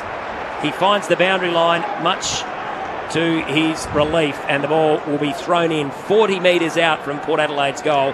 They're playing well at the moment. 3-2-20. The Giants 1-3-9. 22 minutes gone on the Excelsior Hotel clock in this first term. Terrific pressure, Port Adelaide. They've got it where they want it. Smother. Trying to exit with the Giants. It was a good smother too. The quick hands came from Kelly to Canelio. Now to Taranto. He clears the defensive 50 towards the wing. Gee, Dixon almost had an airy, but picked it up and came back to him now. Burton hugged the boundary line. And the kick from Mead was smothered by Kelly. Goes out of play in front of the Max Bashir stand. Eastern wing. 3-2-20 to 1-3-9. Good game of footy. Port by 11. Fast conditions tonight. No breeze. Cold winter's night, but good for footy. Dixon, Flynn. Dixon crashed through a couple. Umpire says legal, though he'll bounce it up again. So both teams had chances. Marshall's got a couple of early goals. It looks to be a massive threat for the Giants' defence. Dixon again. Taken by Whitfield momentarily. His kick was smothered again. It winds in there, doing all the hard work. Once again, a stalemate. Yeah, they're up for the battle, Port Adelaide. Their pressure is very good tonight. It's going to need to be, because this side is pretty slick around the footy. Canelio gives it to Flynn, the ruckman, standing start, bombs it, gains about 45-50 metres. Cleary sees the ball out of bounds on the full, so we'll get the relieving free kick. Quarter time in the other game, boys. It's the Saints by 1 point, 4-4-28 to 4-3-27. So a good start there as Tom Cleary has been kicked out of the side for a little while, but back in now. He goes long up towards Dixon, who puts the mitts up, doesn't take the mark, brings it down. Ollie Wines lays a heavy tackle. That should be a ball up. It is. Has Houston been quiet? Tim haven't called him yet. Has had just the one touch. One touch in. Dan Houston, wonderful player. Had a good year. Butters kick once again smothered Bergman, got in there. Now to Burn Jones, to Boak, who started well tonight. Long kick in the pocket, who's back there? Beats all comers. Farrell raced in to try and collect the footy, but it beat him end on end. Left full forward pocket. Well, it's a stoppage, which is not a bad result for Port. They can set up, try and get a tap and a snap happening. Pretty well getting all hands on deck for Port Adelaide. Lycett to come back. They've got all the big names back, so no complaints there, and they need to win every game pretty well from here on in. Maybe drop one more. Richmond did the right thing by falling over the last second today, about half an hour ago. So Finlayson and Flynn. Jeremy Finlayson forced to do the ruck work. He's pretty good round the ground too. In fact, got that tap. Trying to clear was coming. Farrell in there, dispossessed. Now Mead. Mead tried to shovel it out too. He's caught by Callum Ward. Once holding the ball, umpire said nothing doing. 50 out from the power goal. 25 minutes gone, so still plenty of time. 4 minutes of actual countdown clock time as we have a look at Mark McVeigh in the box. Flynn wins it down. Finlayson does good work though, gets the handball away, and now Boak also to Butters. Now Burgoyne, good to see him involved. Out to Amon. Long raking left foot kick right to the hot spot, running back. Beautifully read there by Himmelberg. And he takes the mark, almost uncontested in the end, deep in defence for the Giants. So good grab there by Harry Himmelberg. He's good overhead. He's pretty good up forward or down back. That kick wasn't good. He's a long kick, but that was errant. Out of bounds, and the full's going to come back, maybe with a bit of interest. Charlie Dixon with it. So Dixon now kicks to one-on-one again. Himmelberg, Georgiadis looked to be manhandled there. Ash got it from Callum Ward. Once again, the mark been taken by Rosie. Kicked the first goal of the night. Wonderful player, Connor Rosie. Not sure what to do. Push back, Connor. He's going to kick up towards the top of the square. Might even go for home. It's a long kick. Might go the way. Oh, what a kick. It has. He popped it up in the air, and I reckon just as he got close to the man of the mark, he thought, I can do this. And he has done. He's got a couple. Marshall's got two. That's Port Adelaide's entire score. 4-2, 26-139. Beechwood owns the goal of the night. How's that for a kick, Tim? He belted it like a 3-iron. Hard, low. Bang. What a kick it was. Magnificent. Beautiful. And the thing about it was he was a little confused as to what am I going to do? Where am I? And he was sort of 55 Close to the man of the mark, out. wasn't He he? thought, can't see any options. How many steps did he take? I believe Well, there's 1, 2, 3, 4, 5, 6, bang. And he was still 55 out when he struck it. And it carried all the way through. So it's a 60-metre kick. He's flushed that. Oh, he's flushed it. That is a great terminology, my friend. Not the terminology you use when you're doing special comments for Puritap, though. That's exactly right, Timmy. We'll give that one a Beechwood Homes goal of the day. Oh, definitely. Just beautiful. It's like Willed you on Thursday, flushing your four iron 200 on a regular metres. basis, yeah. Yeah, absolutely. Beautifully done. Here's Flynn in the middle now. Flushing or flashing? Shanking if it's me, but that's a free kick there for Bergman. So harder at the football, which is good, Timmy. I know you love Gotta do that. He's playing okay, Bergman. That's the minimum requirement at Port Adelaide. He goes long. That's a great kick to Pau Pepper, and what a season this guy's having. Hasn't he turned himself around as a footballer in the last 8 months or so? And goes inside, bad kick. Yeah. He was looking for Houston, but Himmelberg read it best and takes the intercept. Drew mark. had his eye off the ball. Had his back to play. Don't do that. Turn around. Timmy G for Pure Chap. Special comments is Himmelberg. Only kicks as far as a Lear. Couldn't take the mark. Green was in front. It's Tom Green. Gee, beautiful handball. Went about 10 metres. Spotted Cornelio. He spots Toby Green. And Toby Green on a massive lead. Takes a mark. Wheels around. Brown runs back towards They're full loose. forward, but he goes outside. Mark taken too. And it's been taken only 40 metres out. Almost directly in front. And it's going to be Lockie Ash in game number 50. Not a noted goal scorer, but you think he'd get the carry. He's a high draft pick. He's playing his 50th game, just like Willem Drew. And Tim, for the Giants' sake, they need a goal because Port Adelaide are threatened to really blow this game apart. Certainly have. They've missed a few of these opportunities with set shots. So Ash, what's his leg like? Well, didn't strike it very well at all. And he got the carry, but missed by a long, long way. Just sneaks in from behind. It always worries me when a player takes a long time and look like they're overthinking it, and just means they don't want to take the kick. Port by 16 points. Budget car and truck rental. So a short kick out is a little bit dangerous, but Robbie Gray makes it look okay in the end. Now Burton streaming through, goes for a bit of a gallop and then pumps it to the middle of the ground. And big one-on-one here to be won, and it's Himmelberg who will get the free kick if it's not paid advantage. And now a dangerous kick across the ground net. The way to get yourself in the game, Dan Houston, to Dixon, who pops it into the pocket. Effort. Just a bit too much on it. He changed his mind late, and I think it just threw him. And Todd Marshall was begging for the ball out in front, but it went over his head and out of bounds for a boundary throw-in. Well, I'll tell you, Tom, there's an old saying, your first thought's normally your best thought. Go with that. Yeah. Should have gone to the top of the square. Yeah, why not? So he probably would have kicked it. Umpire's going to toss this one back in. 15 around from Port's goal. Wouldn't they love a late one here? Dixon wins it down. Pau Pepper beautifully crumbed. Got the handball out. It was chopped off. Ball in dispute now. Cornelio grabs it. Just thumps it on the right. Amon, he couldn't take it cleanly. Finlayson, hard at the football, but then just coughed it up at the moment it mattered most. Peatling now, outside of the right. Clever kick up in the direction of Callum Brown. Beautifully read, though, by Cleary. Handball over the top's okay. Jonas under pressure. Really good handball to Burgoyne, who in turn showed composure. Cleary now left foot kick to Rosie's a peach. Really good play there from Port to work that out. Had a great first quarter, Rosie. Just dishes it out now to Amon, that trusty left foot to Pau Pepper. I think it's been the story this year for Port Adelaide. Little short ball. Can they get a goal before quarter time? Plenty of time left. Need to spot a man. Gee, a shocking kick going inside their forward 50. Allows the Giants to come in and clear. Ash goes by hand to Cornelio. Cop one high. It's going to come back. They'll pay the advantage, though, which should suit the Giants. Kelly now. Might be a lot of time left. Over the top. Finds Lloyd. Lloyd can spot a man, but Jonas. No, he doesn't. Jonas read it beautifully. The double fister. Got it back to Jace Burgoyne. Little short ball. Well played, Port Adelaide. Siren will sound in a minute. Cool heads. Robbie Gray. Short ball. Good quarter, Port Adelaide. Giants had their chances, but Port Adelaide clearly the better team to quarter time. They lead 4-2-26. Giants 1-4-10. Yeah, thought it was a pretty good quarter for Port Adelaide. I thought they really did put the pressure on what they've been doing in recent weeks. And in the end, to take a 16-point lead at quarter time was probably apt and suitable. Port Adelaide by 16 points at quarter time. We'll have all the second quarter action coming up shortly. This quarter brought to you by Budget Car and Truck Rentals. Four-wheel drives, utes, buses, trucks, trailers, cool rooms. The answer is always yes at Budget Car and Truck Rentals. Are you an automotive tech or apprentice? Well, we're looking for the best to join the best heads in the business. You'll get a workplace setting where you can grow, where you'll get access to the latest tools, equipment, software and training, where you're a valued team member in an environment built to bring out your best. Interested? Visit repcoservice.com. Tell us why you're one of the best heads in the business, and you'll go in the running for a weekly prize draw of a Milwaukee tool pack valued at $500. Terms and conditions apply. Visit repcoservice.com for details. Every 2 years, if you're age 50 to 74, you'll get a blue and white package from the National Bowel Cancer Screening Program. It's your free bowel screening test kit, and it could save your life. Here's what to do. Take it to the bathroom and put it right where you can see it.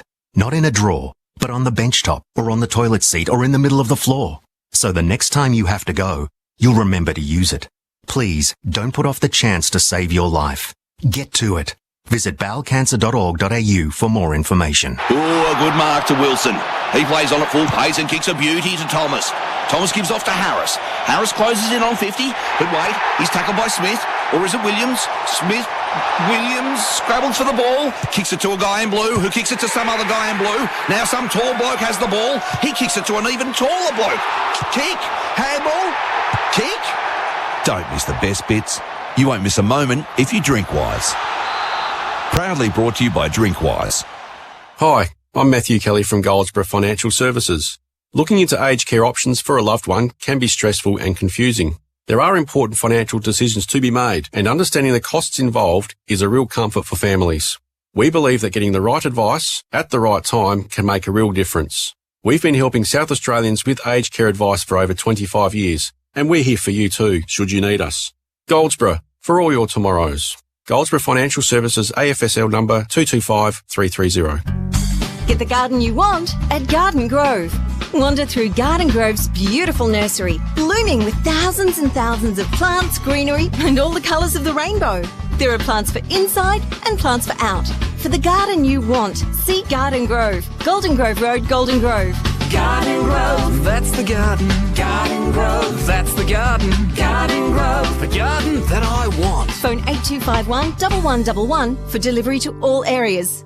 The heat was on in Rundle Mall on Friday for the final cook-off of the Australian Hotels Association SA Pub Burger Challenge. 12 hotel finalists cooked their burgers live in front of an expert judging panel proudly sponsored by Thomas Food Australia. And the winning pub burger is from the Aldinga Hotel with their beef brisket patty on a brioche bun with lettuce, tomato, cheese, bacon, aioli, house-made and barbecue sauce for $25. So head to the Aldinga Hotel for SA's best pub burger. What's got Mike singing? Mike just got an energy-efficient heat pump installed by EcoVantage. Not only is it using nearly 80% less energy than his old hot water system and saving hundreds off his power bills, he got it for free. Thanks to federal and SA government incentives, you can get your own energy-efficient heat pump from just $0. Pump your energy bills down with EcoVantage. Visit ecovantage.com.au. This quarter brought to you by Gliderol Garage Doors, adding strength, safety and style to South Australian homes for over 40 years. Gliderol.com.au. Connor Rosie for the first goal for the night, and he likes it a lot. Malia in the way, can he take a mark? No, he can't, and it's Jesse Hogan and snaps a goal, and the Giants take the lead. Pops it into the pocket, and that's okay. And the mark's been taken by Todd Marshall to put Port Adelaide back in front. Kick swinging back. Yeah, that is a magnificent finish. Beautifully called, Timmy. Straight through the line. Kicks in the pocket. Where's Marshall? He's pushed off his man. He's going to mark it. Marshall kicks his second. He's a class player. Connor Rosie might even go for home. It's a long kick. Might go the way. Oh, what a kick. It has. He popped it up in the air, and I reckon just as he got close to the man on the mark, he thought, I can do this. This is 5AA football. Yeah, that was a magnificent finish by Connor Rosie off 5 or 6 steps, and it went every bit of 60 to 65 metres post high. And that was Port Adelaide's fourth for the term. He's second. He's had a hot start. He's running hot thanks to Zambrero in that first quarter. Feel good Mexican. It's Port Adelaide by 16 points. Timmy, your initial thoughts from what we saw in the opening 30 minutes or so? I actually thought Port Adelaide started really well. Very high intent, great pressure. Then the GWS used the ball by foot really well. They had a couple of set shots, or 3 in fact, that they missed, which could have put some scoreboard pressure on, but they didn't. And Port Adelaide went down the other end, and through Marshall and Rosie scored another 2. So I actually thought Port Adelaide moved the ball really sharply, and I thought, especially through the midfield, their hands were really good. And then being able to get it inside 50 to those one-on-ones was important. So let's give you a little look at the RAA stats. Boak had 9 disposals. Amon, Rosie, 8 apiece. Finlayson had 7. Butters, 6. Gray, 6. Powell Pepper, 6. So they really got hold of the football. Inside 50s, guys. Port Adelaide, 18 to 9. Yeah. So that gives you an idea. A lot of the other things are even. So clearances are basically even, 10-8 Port's way. Contested possession, 32-37. So Port -5.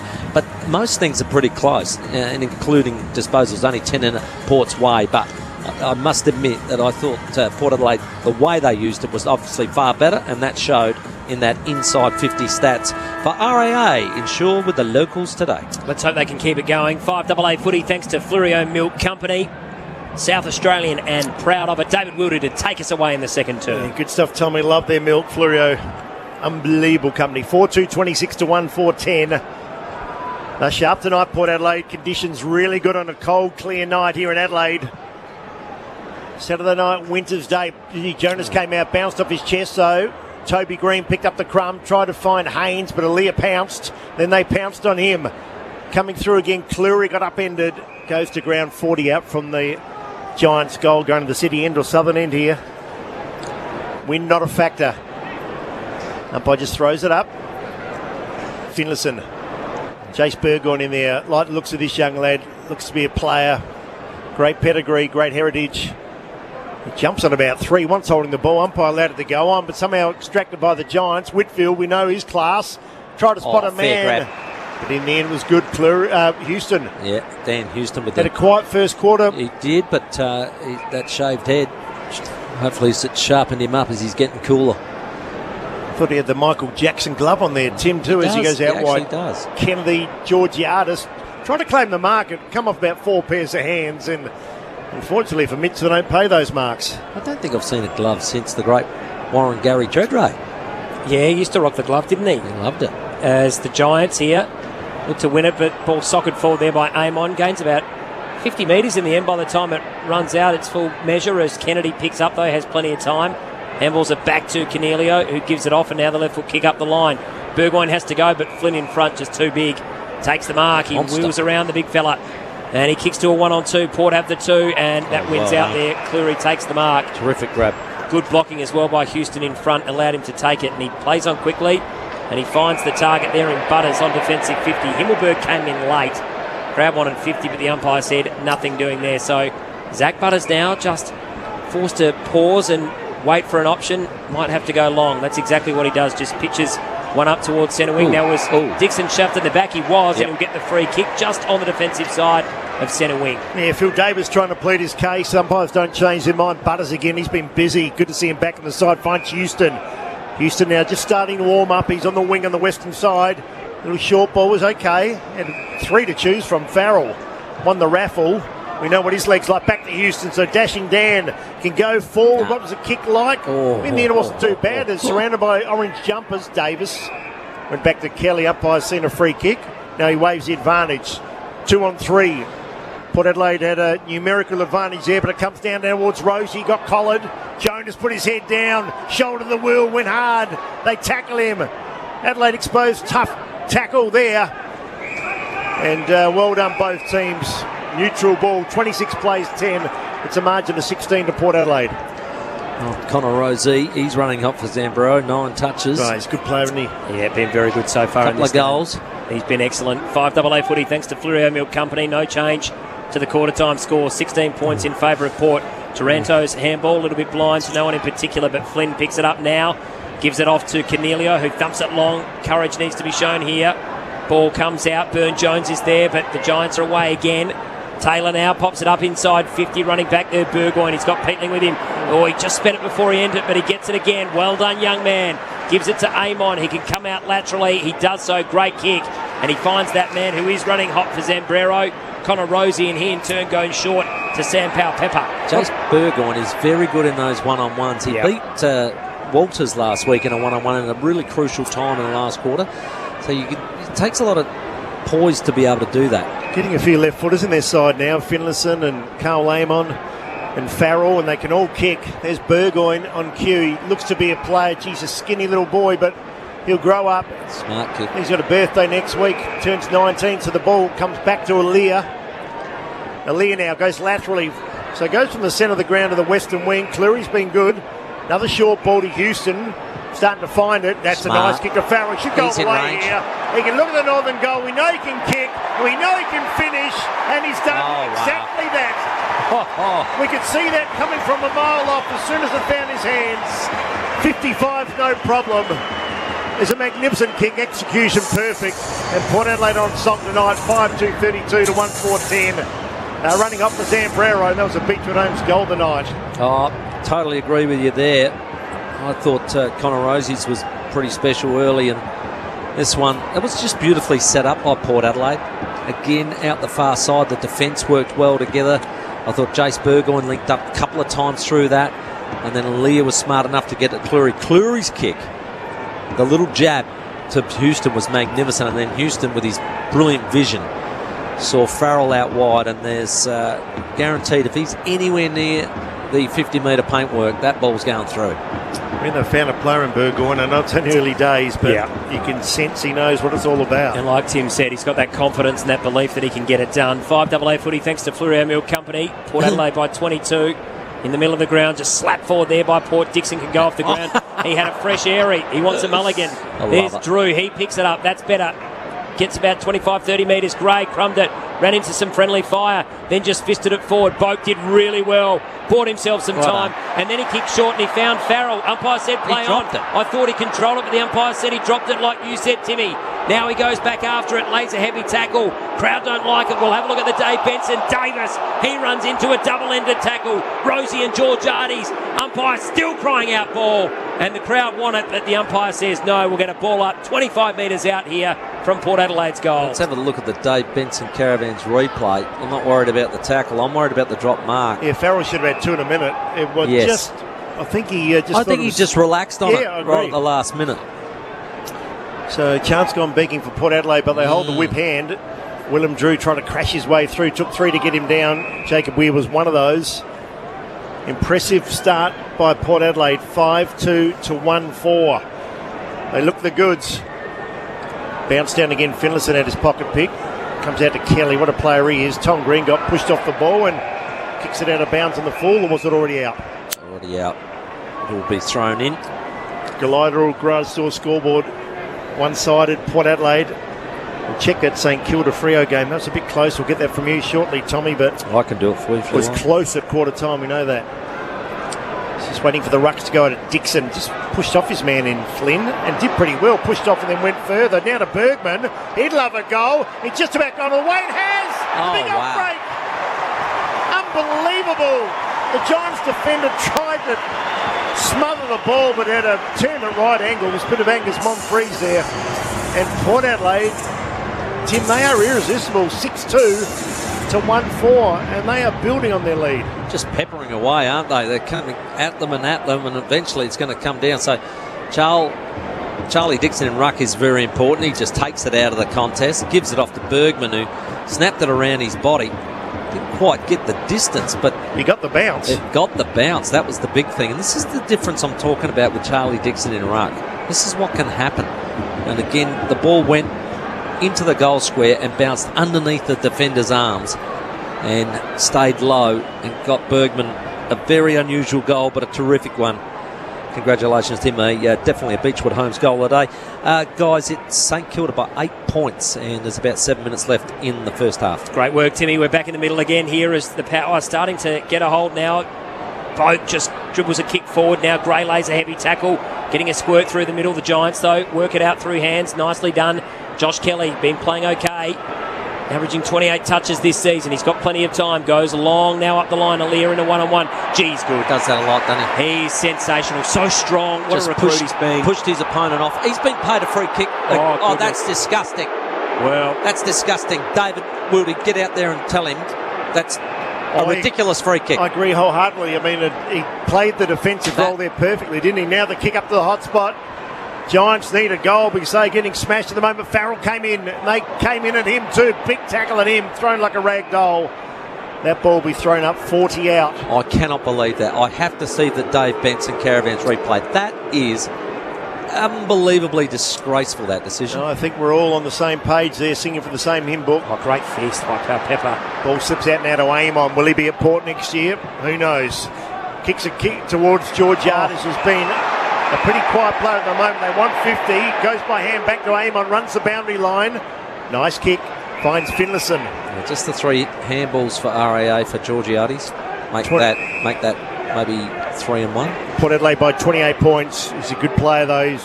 Hasn't had the right kicking boots on this year. 14 goals, 20. The kick wasn't great there either. Terrible. And marked defensively by Phil Davis. Yeah, and just a moment ago, Pal Pepper, that fist out to Amon, so clever. Love his game tonight and his season as Davis now goes long, looking for Tom Green, who's in a one-on-one. Does well. Good hands. Really good hands there, and he outmarks Farrell. That was a McGain. I think with Marshall, Pal Pepper's been the story for Port this year. Yep, they've been the real shining lights, haven't they? And hopefully Burgoyne now coming into the side as they go short to Broon, who I think's a very good young player, broadcast side, centre wing, but Port Adelaide have done well. They've just slowed him up here, so he's going to have to go long. He does so now. High ball, going to be a tough one to mark. They go up and they try and bring it down. Whitfield being quiet, gives it to Hogan, now gets it back. He goes on the left. He's usually a good user out in front. Kick goes over the back, though. Cleary has to be clean here. Oh, he lost it. Was not good. Spent it before he earns it. Now the Giants have got a chance. Burn-Jones, though, mops it up, gives off the handball. Terrible. He gets it back. That was brilliant hands there by Drew. How did he get that back to Burn-Jones? That was magnificent. He's clean and one bloke isn't. And he goes short and he finds Marshall and Porter out here, and it's got to be Connor. Oh, good hit. Huge hip and shoulder. That's massive. Massive clash there. Well called. It was too. And Connor Rosie just counting his ribs, I think. On the outer side, I think it was Isaac Cumming. Football is such a tough game these days. It is not soft at all. Port by 28. It's a good 50-50. 11 gone on the Excelsior Hotel clock. Both players kept at it. Great look. Both players looking at it. Very courageous. It's like a car crash on the outer side. Thankfully, both players up. Umpire says I'll take it. In front of the Jack Oatey stand, Western wing. Good game of footy, but Port Adelaide holding all the aces. Gee, Robbie Gray got buried in the ground. Taranto sits on top of him. Nothing doing, says the umpire. Old man Gray gets back to his feet. Gold Coast earlier tonight, one after the siren against the Tigers. Tigers coughed up a 6-goal lead, and Collingwood came back from the dead to beat North Melbourne. Time on in the last quarter there too. So a couple of close games. This one's not close at the moment. It's Port by 28. So the umpire again, another stoppage. Dixon tries to take it out of the rope, but Drew ran onto it. Really liking his game tonight as well. Goes long, up into the forward pocket. They need a mark. There is a mark, but it's going the way of Taylor, who's done that a few times tonight. Really good. Yeah. He's got a transfer play, and they want to get it out here. They go to Ward. Been reasonably quiet tonight. He comes long up the line. It's not a bad kick. Oh, but the mark's just been dropped over the back there by Lloyd, who tried to take it and keep going. And we'll have a boundary throw-in on the half-forward flank here for the Power. They lead by 28 points, all thanks to Flurio Milk Company, a South Australian company, and proud of it. 12 and a half gone. Port Adelaide 6-2-38. The Giants 1-4-10. Currently 7-8. Oh, Charlie. The ledger. Charlie Dixon sold a bit of candy, and the kick up towards Marshall was a beauty. Didn't take the mark though. Got it in the half volley. They sit on top of him. Players converge from all directions of the compass in there. Georgiadis, he wants holding the bump now. Umpire sweating off. They're still allowing it to go on. Finally, the whistle sounds. But the kick was probably a foot short of Marshall, but being perfect. But you watch the ruck work of Charlie Dixon. He's just too strong. Drew into the pocket. Marshall lost his feet. Get back up. There, Marshall. Callum Ward to Kelly. Kelly, the underground kick, just exits their 50 only momentarily. Houston wanted the free kick, will get it. Fair enough to him. I reckon he'd be within range, just on the 50. Oh yeah, he'll get the carry. You saw Connor Rose the other end kick at 55, but we know Dan Houston's as good a kick as anyone in the comp. Yep. So he'll kick from about 52 northern end, no wind. Very still night here in Adelaide. He's on the outer side. But an impressive start to the game to Port Adelaide. Giants don't have any answers. Houston, close to man of the mark, strikes it okay, will get the last line, tucks on the line I reckon. The big hands came from behind and thump it a few rows back. 6-3-39, 1-4-10 Glider garage door scoreboard. Port Adelaide, defensively we know that they've been very good since the 0-5 start.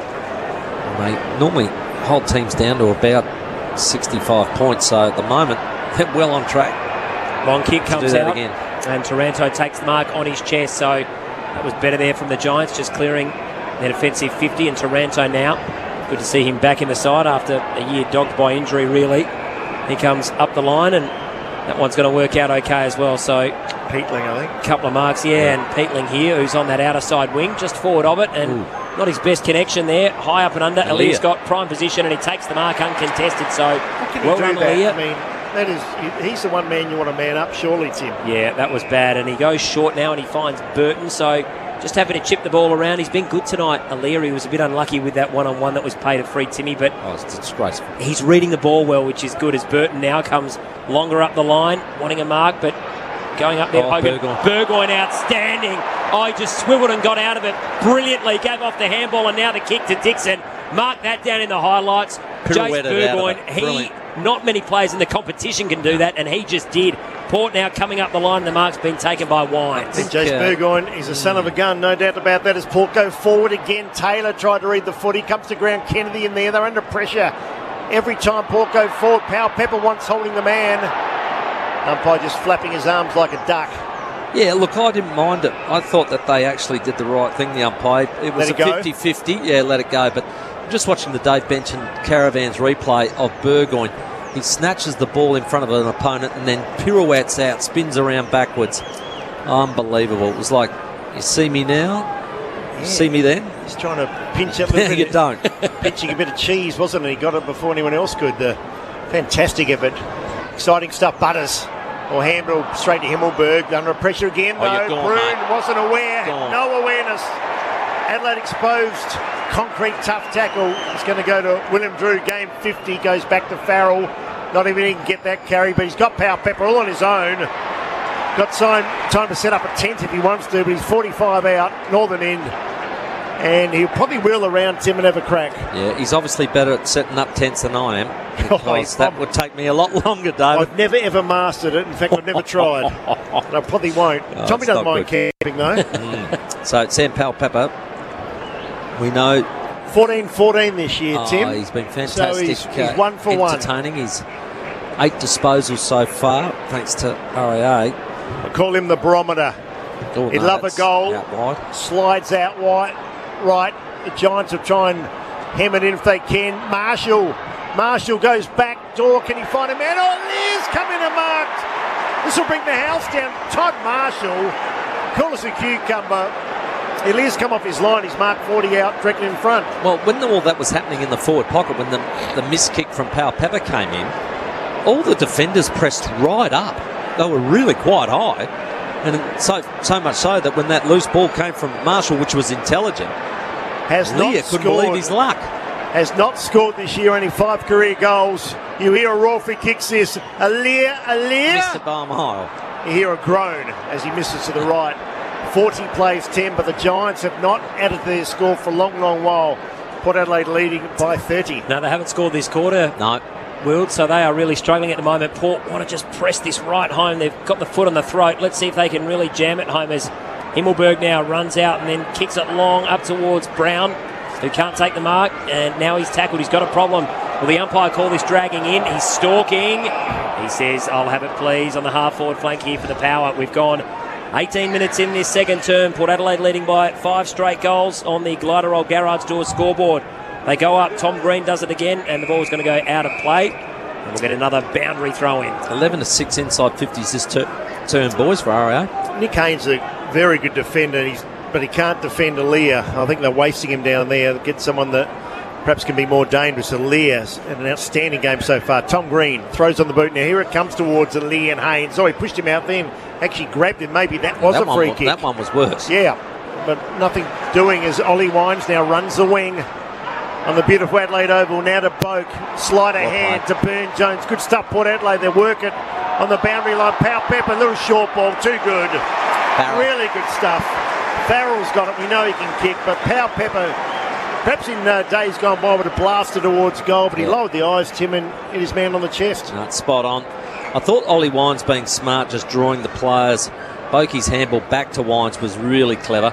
Burn-Jones then kicked it along the boundary line to Powell-Pepper, who was smart, just dinking it to probably one of the best legs in the team.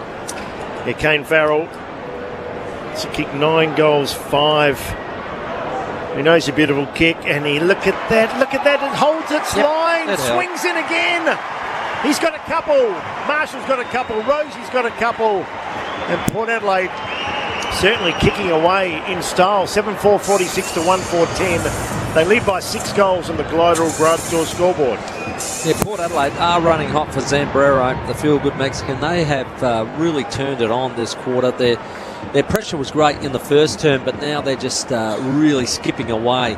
Some of the guys that are finding the footy, Amon's had 13, Boak 11, then Butters, Rosie, Dixon and Powell-Pepper 10 apiece. And Dan Houston's fought his way back. He's had 9 possessions, so they're really getting their hands on the football. I love Charlie and Ruck. I think what would you say, the time in middle between him and Finlayson is a lot better this week. Well, the whole team's running hot thanks to Zambrero, Timmy, because they've kicked 6 goals in a row since the Giants kicked their first of the game. So there you go. It's the only one they've got. St Kilda by 8 points too, Tom, over Fremantle almost on half-time. So that's a close one there, but Port Adelaide here at the moment in control. 36 points to the good on the Gliderol Garage Door scoreboard as the umpire tosses it up, and it's Flynn who wins it down. But immediately tackled there is Cornelio, and the umpire says, I'll have it again, please. There's a real different mix in the middle. Wines is in there, but it's Amon, Rosie, and of course Finlayson doing the ruck work. And a great tackle there by Butters, as then Finlayson sockets it off the ground, but the kick comes out now towards Peatling, who wants to get on with the job. This is better from the Giants. They've been very sluggish. Ash can go for a run. Not a great bounce, but he was able to compose himself. Kicks it to the hot spot. He's got the numbers. That's a great kick, and the mark's been taken by Jesse Hogan. Was a beautiful kick, Tim, wasn't it? The forwards got back. They're waving for it. It was a 50-metre kick, and that's silver service. Yeah, and there was a big gap in front of the hot spot, and it was easy to run onto. Too easy for Jesse Hogan, who's already kicked one, and I think he would have to fall over and snap a leg to miss. He's only 20 metres out, directly in front. He's taking a reasonable run up. He's giving himself about 25 metres to come in. He just trots in now, very deliberate. Drop punt. The umpire's done some work, but it's good enough. He squeezes it home. He's got his second. And the Giants needed that one. The margin back to an even 5 straight goals. Yeah, well, he's batting above the average. He's kicked 2 goals for the Giants. And he's the one carrying the total load. 2-4-16. He's had a wonderful year, though. He has. He's definitely a lot fitter, I reckon, than he's ever been too. So that helps a lot, doesn't it, to work up and down the ground. Yeah. But Port Adelaide, that's a rare inside 50 for the Giants and a rare attack. So they'll be disappointed with that, and it means that they've got to win a centre clearance.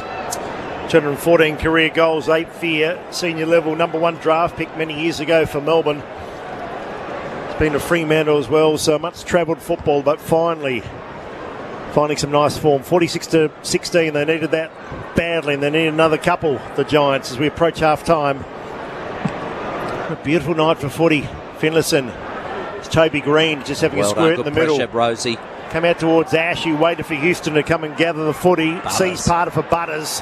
Little short ball was good. Delivery perfect to Finlayson. This is ball in hand. Here comes Marshall on a long, productive lead, and the kick was exquisite.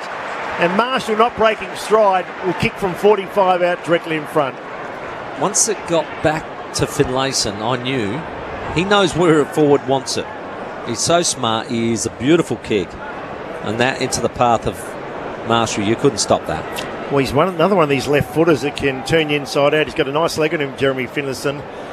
And Marshall for his 3rd and 35th goal for the year. An exceptional young talent. Ken Hinkley stuck with him. And he's paying him back as he comes in. Will he get the carry? Doesn't get the carry against him. Maybe that's the second kick that's dropped short that end. Houston didn't get it either, Tim, so maybe a bit of breeze. Have a look at those flags, my friend. They look limp, but what are they doing? But both can make the carry normally, can't they? He got very close to the man on the mark there, and then I think he had to kick the ball higher than he would have normally liked. Didn't get it flush like we saw that one Rosie kick. Yeah, spot on, Timmy. So bit of a let-off as the Giants go short to Kelly. 31 points the margin on the Glider Old Garage Door scoreboard. Hope you're enjoying the call here on 5AA. Thanks to the Flurio Milk Company. David Wildy, Tim Ginnivan, Tom Wren with you as the short kick is okay, but they're still inside defensive 50 here, the Giants. So Kennedy. Boys, Kelly's game, what do you think so far? I haven't noticed him much tonight. Hasn't damaged them a lot, has he? Even though he's had a lot of them. Spot on. Now, when you hear his RAA stats, you're going to fall down. He's at 16. I've noticed about 6 of them. No impact. Yeah, I'm not with good you. enough. Finlayson now, he takes the mark and he just pumps it back inside 50. They'd love a mark. They're going to have the flyers. No one can take it. There's Pal Pepper crumbing, bullocking, doing the hard work. He's having a great game. Little kick outside. He's marked there by Ollie Wines, who does it really nicely. So the vice-captain having a really workmanlike game. Loved his game, and season's been strong again. He goes into the pocket looking for a mark. No one able to take it. There's Pal Pepper again. Another Adelaide exposed concrete tough tackle. Just does all the tough things, Sam Pal Pepper. Love his work. Ball up, 40 out from Port's goal. 47 plays, 16. Port Adelaide, another inside 50. They've dominated that area tonight. Tom Green got cut off at the legs and brought down to ground. Umpire across the arm says, I'll take it. Sam Pal Pepper, tell you what, love his work. Tackling inside 50, very important. So Finlayson against his old club takes another mark, 60 out. We know he's a thumping kick too. What's he going to do? Where's Marshall? Or will he go? No, he just puts up the hot spot. Gives Georgiadis a chance to leap. He got manhandled, actually pushed out of the contest. Did Mitch Georgiadis. Marshall again working the phone booth. Got the Pal Pepper. Bided his time. Now to Butters. Butters' kick was cut off, but it wasn't the required distance. They're under the pump again. Oh, that's holding the ball up. They just coughed it up. Adelaide exposed. Concrete tough tackle. They're doing all the right things, all the little things. And guess who it is? It's Connor Rosie, who's already got a couple. We saw him kick a 55-metre kick off 3 steps in the first quarter, so don't count him out. Boy from North Adelaide. Has he picked 5 in the draft, Tom? Somewhere around there, 5 or 6. Wonderful player. Connor Rosie, fully fit now. He'd love to kick his third. Look at that. Flush. Have a look at that kick. He's got 3. There won't be many better than that one. Ball did not deviate. And they increase their lead once again. Port Adelaide on fire here at Adelaide Oval. 8-5-53 to 2-4-16. There's a minute 52 left on the Excelsior Hotel clock. Well, for Tom Wren, that was a royal flush. He hit it that well. Ace high.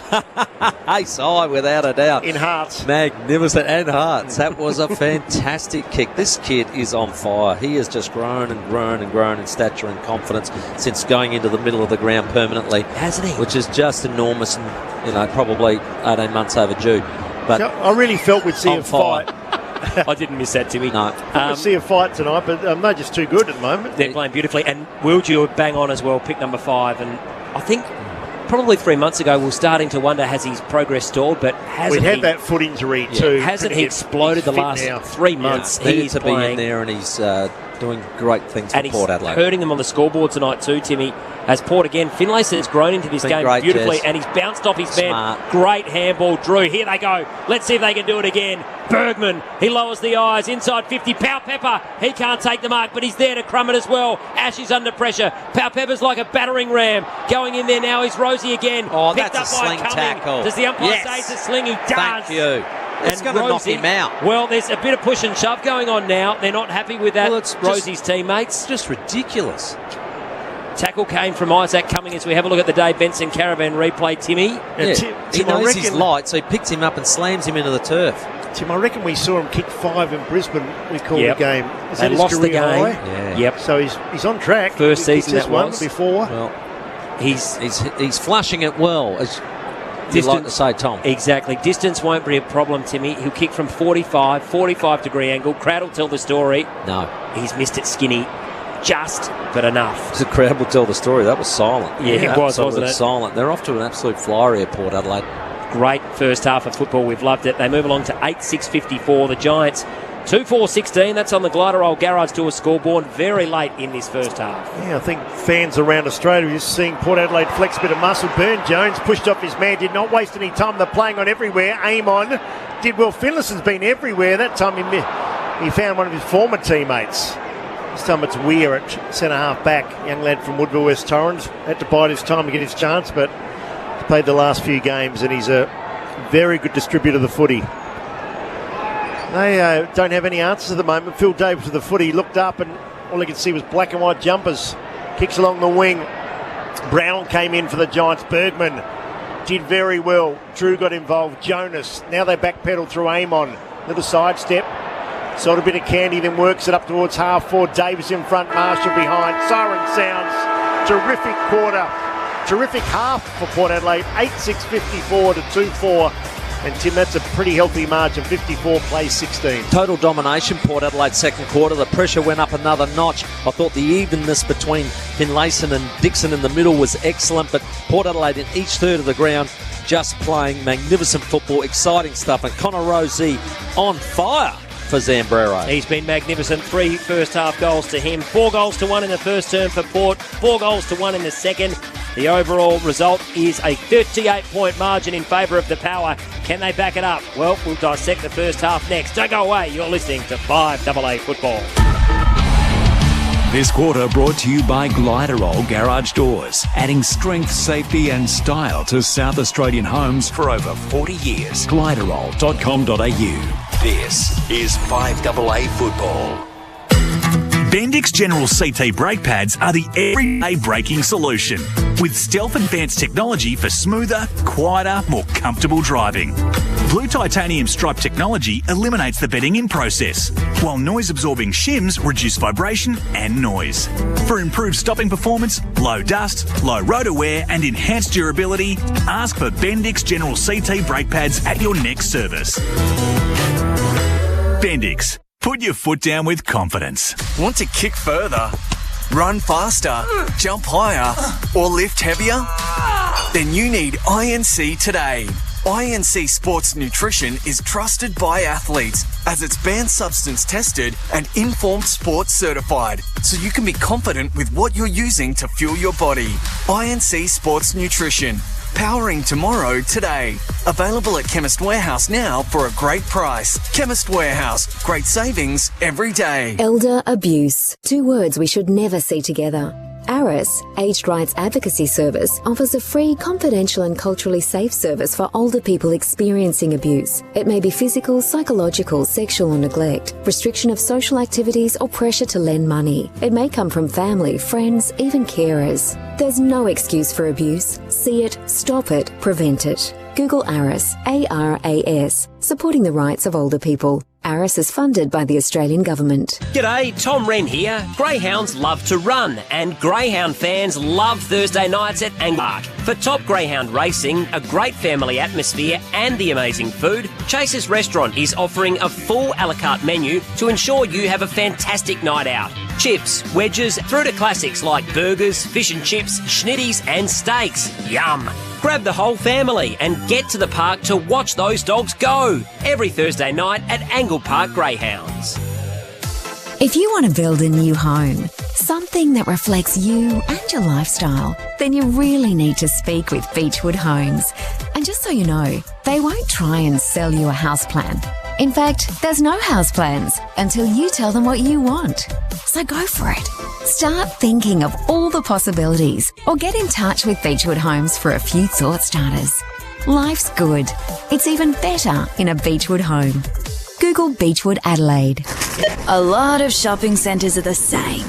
Same predictable shops, same people. But if you want something new, check out Newton Central with Drake's, Barossa Fine Foods, Seafood Works, Target and many more specialty shops. It's the kind of centre where you can get some retail therapy, do the weekly shop, or gather all the fine ingredients you need for an impressive family feast. Want something new in your life? Choose a new local. Choose Newton Central, Gorge Road, Newton.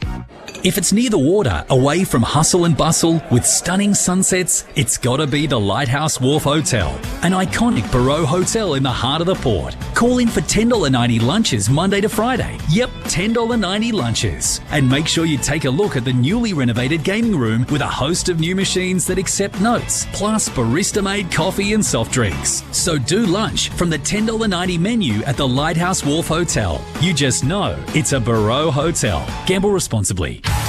5AA's halftime wrap. It doesn't matter what level you're at, the incredible team at Drummond Golf will lift your game. That's a nice kick of Farrell. Should go away here.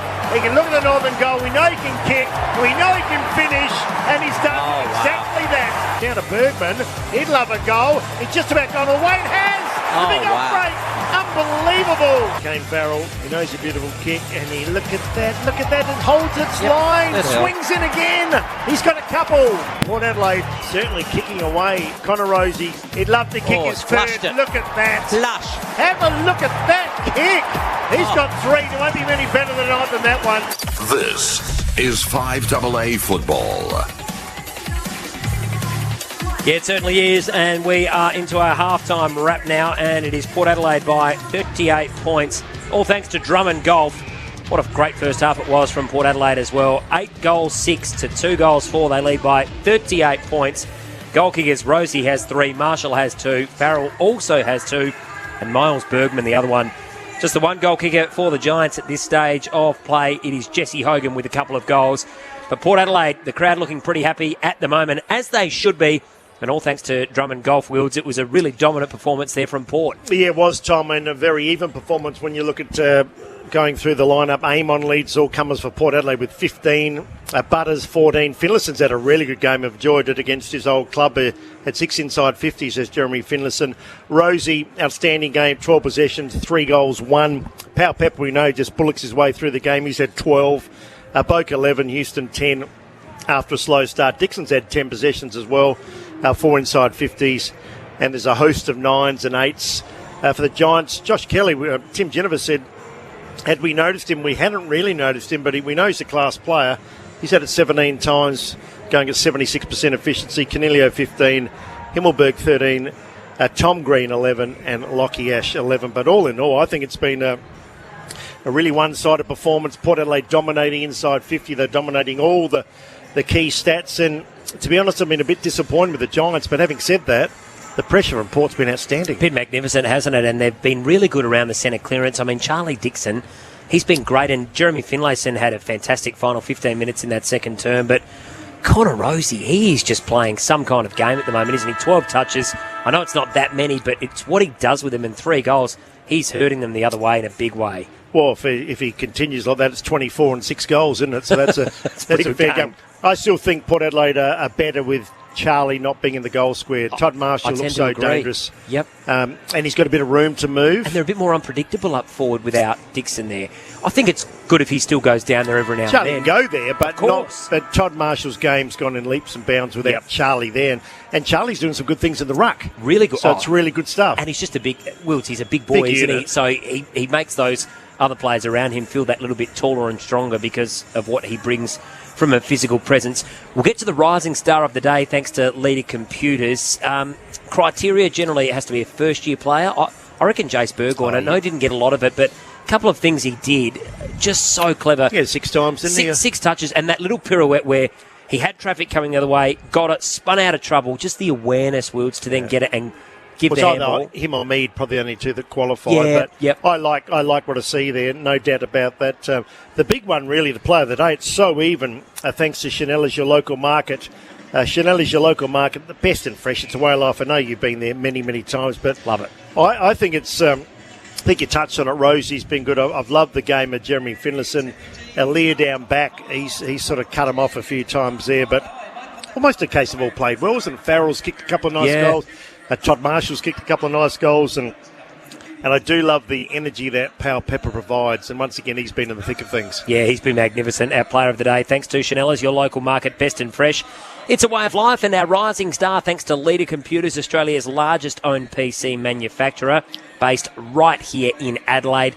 Probably, has to be out of Jackson Mead and also Jace Burgoyne. Mead's just had the 2 touches. Burgoyne the 6, but a couple of things he's done have been really, really clever.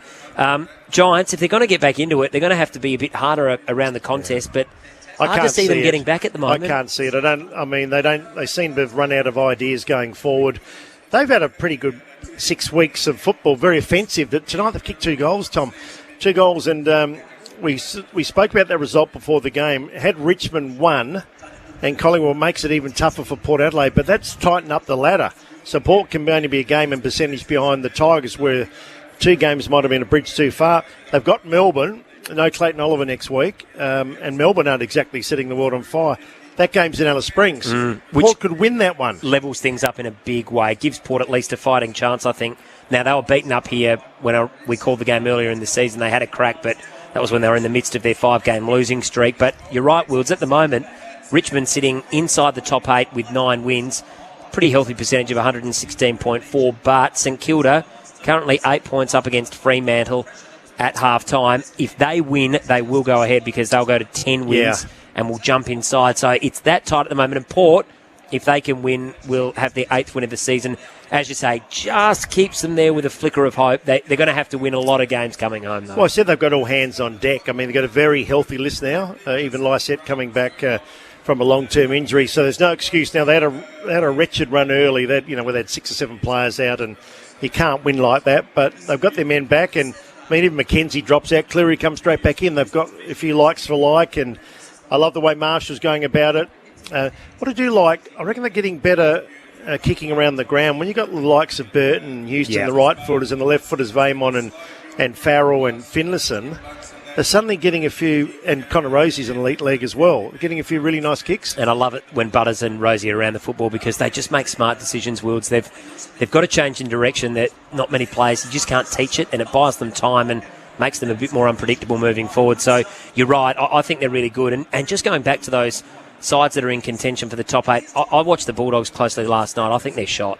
What's happened there? They just lost all their energy, their mojo. They just look gone to me. They look like a side now that's waiting for the end of the season. They've had a few players pull out with mental health this year. Lockie Hunter's one. We know Bailey Smith has had his troubles. And maybe there are a few issues at the club. I mean, you look at the talent there. They should be better. They played in the grand final with 3 goals up halfway through the third quarter last year. And now they probably won't make the 8. It happens so often, doesn't it? The side that makes the grand final, we always expect them to be there again and to push on, but it's gone the other way for them as it did for the Crows in 2017 to 2018. But at halftime here, Wilds, first half highlights, we just heard some of them thanks to Rainwise Pools, family-owned, building pools in SA for over 15 years. Second half's about to begin in the match at Marvel Stadium. St Kilda beating Fremantle by 8 points currently in that one. So that's anybody's ball game. And here at Adelaide Oval, it is Port Adelaide in control by 38 points. Hopefully a strong second half coming up. And maybe a little bit of percentage. I'm sure the Giants will have something to say about that. Players getting ready to come out onto the ground for the second half. But we'll take a short break and be back with all of the second half action right after this. 5AA's halftime wrap. It doesn't matter what level you're at, the incredible team at Drummond Golf will lift your game. This is 5AA football.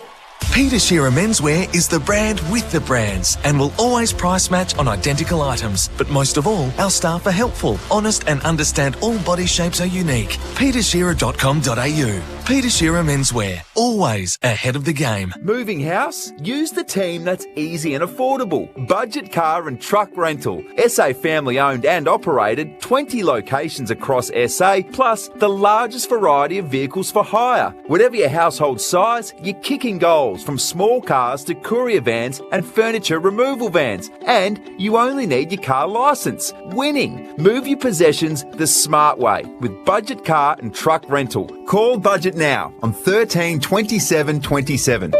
Which oil keeps your business moving? Farmers and fleet managers, they know. Construction crews and car mechanics, they know. And you know. Valvoline, the original engine oil. Hi, I'm Brenton Meagle from Goldsboro Financial Services. Goldsboro has been helping people make informed decisions for their long-term prosperity for over 25 years. You might be a young family, empty nesters, heading into retirement or thinking about aged care. It's never too early or too late to get advice. Whatever your reservations, whatever your stage of life, see our website and then come and see us. We'll show you how to get ahead. Goldsboro, for all your tomorrows. Goldsboro Financial Services, AFSL number 225330. The heat was on in Rundle Mall on Friday for the final cook-off of the Australian Hotels Association SA Pub Burger Challenge. 12 hotel finalists cooked their burgers live in front of an expert judging panel proudly sponsored by Thomas Food Australia. And the winning pub burger is from the Aldinga Hotel with their beef brisket patty on a brioche bun with lettuce, tomato, cheese, bacon, aioli, house-made and barbecue sauce for $25. So head to the Aldinga Hotel for SA's best pub burger. If you need a window, and not just anything will do, just call Statesman Windows. Factory direct to you. Nobody beats Statesman Windows, not on quality and certainly not on service. Windows, sliding doors, bifolds and more, made right here in Adelaide. Factory direct to you. For windows when and where you want them, call Statesman Windows. States.com.au. Windows when and where you want them. Windows when and where you want them. Hi, I'm Victoria from The Family Cook. I'm passionate about cooking wholesome, fresh and delicious meals. We're the only meal delivery service based in South Australia using hand-selected premium ingredients such as free-range chicken, grass-fed beef, Australian fish and locally sourced vegetables and herbs. Our customers love it and I can guarantee you'll love it too. And we're proudly an NDIS provider. Jump on board thefamilycook.com.au. Good morning, Graham. Hey, Gray. Graham, great to see you. Okay. That was Graham before he went to Ultramatic for a CPAP machine. It's so small, he doesn't even know he's wearing it. So he gets a great night's sleep and wakes up like, oh, group hug, everyone. Come on. Ultramatic CPAP machines. Truly life-changing. Ultramatic.com.au. This quarter brought to you by Cheapest Chips. Live cheaper with Cheapest Chips. Shop their hot buys in this week's catalogue in-store or online. This is 5AA football. Certainly is, and we're all set for the second half. In a moment or so, we've just had the halftime wrap thanks to Drummond Golf. It's David Wildy, Tom Wren and Timmy Ginnivan in the chair tonight, and we've loved what we've seen in the first half. Port Adelaide leading 8-6, 54 to 2-4, 16. Port Adelaide's players back on the ground, as are the umpires. Mark McVeigh keeping his players in just that little bit longer, and that's perhaps slightly understandable after what we saw in that first half. They just need to bring a better intensity and a cleaner level of skill out in this second half, Timmy. But from a Port perspective, Ken Hinkley, he'd have to be delighted with what he saw in that opening half. Absolutely. Port Adelaide's pressure, as I mentioned, was absolutely terrific. They carried it on the second term, probably elevated it to another level. But yeah, GWS have just been, outclassed at the moment by Port Adelaide. The thing and it was interesting, I was just doing an interview with Mark Tyler, past player, Ken Farmer medalist twice in a row. He was giving me these stats, and he said to me, I want Port Adelaide to be ruthless here. I don't want them to ease up. They've got a team on the ground, and I want them to absolutely snuff them out. And it's the sort of attitude that a really good team has. It's not, we're doing okay, let them get back into it. We're 6 goals up, and then you get into a cat fight at 3 goals up at three-quarter time. No. Put the foot down, accelerate this lead so that you're up by 10 goals at three-quarter time. That's got to be the attitude, and that's got to be the approach. If they started in round 6, Tom, they'd be probably top of the tree, Port Adelaide. Like the last 10 games would have been outstanding. But the last 10 are 7-3, is that right? Yeah, I think it is. Yeah. But look at their draw, Tom. I mean, it doesn't get easier. They've got Melbourne, then Geelong here. Yep. Melbourne, Geelong. Collingwood away. Richmond here. Richmond home. The last 3 are home. Away. I know it's GWS tonight, and they've only won 5 games for the season, but the way they're playing tonight and the intensity they're bringing, they push a lot of those sides, so I think they can beat them. Now, they're going to have to do just about everything right, but when they play like this, they can beat just about anyone. It's the old story, though. You're on the knife's edge, aren't you, the whole time. They probably lose one more. Maybe one more. It's hard to be up but the your whole percentage, time. And that's the other reason why tonight being ruthless and getting a 12-goal win says, well, that's the percentage you needed, and that's helping the cause, because wins aren't just going to do it. Spot on, Timmy. 38 points to the good at the moment. I think there'll probably be a handful of sides that finish on, say, 13 wins, so percentage will be crucial.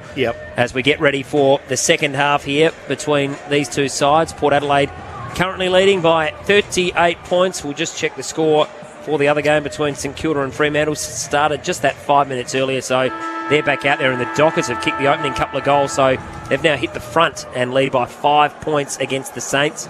Very early in that third term, 7 minutes gone. Tim, Tom and I were talking and discussing player, pretty even performance. Rosie, very good, but for Chanel as your local market, who would you think was player of the day to half-time? Yeah, definitely Rosie, player of the day. Finlayson have been pretty good too. Finlayson really good. Pal Pepper up there as well for all of his efforts so far. So, yeah, they're probably the top 3 at the moment. I thought Dixon's performance in ruck was very good as well. He's had 10 disposals, but it's been some of his fancy work in and amongst the stoppage that I've loved.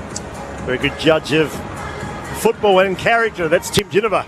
8-6 to 2-4. Second half underway shortly. Crows play tomorrow against Hawthorn.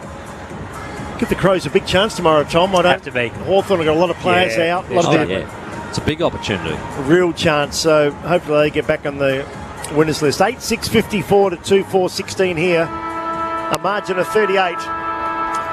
A beautiful winter's night in Adelaide. David Wildy, Tim Ginniver, Tommy Wren, and Port Adelaide. A brilliant first half of football. Finlayson with the ruck work against a bigger-bodied Flynn. Flynn got the tap, Cornelio. They're under pressure every time they get at the Giants. Finlayson, though, he's like a ruck rover. As soon as it leaves the centre circle, he's off and he picks it up again and did well. Port Adelaide on the march. On the outer side is Cole Amon. Drives the ball towards Dixon. Up and down. Charlie's got it. That's a big, strong mark. Looks like Davis might hurt himself too, falling down. He's done a hammy. Done a hammy again? He's done a hammy. He's done a hammy. Dixon was actually having a word to him about the clip around the ear he gave him, but as he fell onto the right leg, he just popped a hammy. Well, if he's done that, that is career. He's just he's gone. So unlucky as Phil Davis. He can. He got upended, didn't he? But all eyes on Charlie Dixon. Yet to kick goal today, but he's been effective, influential. Southern End will kick from just outside the 50. Charlie Dixon with a perfect start. Gee, hits it nicely. Hits it better than nicely. There's no better kick in football than that. And from 55, it's thrown over the umpire's hat. Perfect start, Port Adelaide. That's exactly what the doctor ordered, or if his name was Dr. Tyler. He said, I want them to get a fast start and be ruthless in this game, and they've done exactly that in the first minute and a half of play. They've been able to score, but a bit of a sad one for the ex-GWS captain. I'm calling career, Tim. I know it sounds harsh, but he's... Phil Davis has done a horrendous... he was trying to make his way off, and he's made it about 10 metres from where it happened. Can he walk off the other side of the ground? I reckon he should have just walked off to the boundary because he's not taking any further part in this game, is he? The umpires are aware that he's not well, so... But you're not going to wait. Do they wait? You can't wait unless it's a stretcher or the media Or he should lie down and get on the stretcher. So it looks like they've allowed... Ward to come on. The Ward to come on. No, they're going to wait for him. I mean, that's common sense, so otherwise just lie down and say, get me a stretcher. Yeah. Yeah, and that's just so disappointing for Phil Davis, isn't it? Oh, it is. He's had some horrific injuries. Yeah. He's actually a really good bloke, very intelligent fella. Yeah. And this is a really sad moment to see any player go down. It's very similar to the Kennedy from Sydney hamstring that we saw when he was in a career defining in a contest and came down awkwardly, and this was very similar. One of my early memories of Phil Davis, you might remember when he showed courage against Aaron Sandilands against the Tide many years ago. But he's also had a couple of really nasty injuries. Co-captain in their grand final year, I reckon, Phil Davis, as we look at the Dave Benson Caravan replay, and that right hamstring, he could put no weight on it as he was coming off. I hope he heads down to the Western Hospital, because if he goes to the Western Hospital, they've got an intensive care unit and doctors on site 24/7. They'll help him out. Now it's a free kick to Port. No, was advantage, was it? Or is it coming the other way? No, it's coming back. Well, I reckon that should have been advantage. Yeah. Dixon was away then, and that hit the chest of a forward, but it's going to come back to Connor Rosie, who was just magnificent in that first half. Our Chanella's player of the first half, no doubt. 12 touches, 3 goals. He goes long inside 50. Flynn goes up. He couldn't take it on the third attempt. Now a big tackle by Farrell. We'll give that an Adelaide Concrete exposed tough tackle on Lockie Whitfield, who's been another player who's been a bit disappointing this season, as the umpire now gets ready to throw it up about 35 metres out. Finlayson and Flynn wins it down. Ball in dispute. Pal Pepper just handballs it out indiscriminately. Amon could have taken it cleanly. Marshall around the body. It was going to go through, but there was a goalkeeper on the line. And they're going to mop up here, the Giants, and it's Lockie Ash. Not his best kick out again to a one-on-one. Lloyd is there with Houston. Haynes joins in now as the third man, kicks it into the middle of the ground. Burn-Jones is there, goes past him. Now he can go back for it, Burn-Jones. Handballs it across again. They've got time here. Handball over the top by Butters to Amon. Great tackle, Brown. You're gone. That's holding the ball. The umpire says no, play on, and the Giants will clear.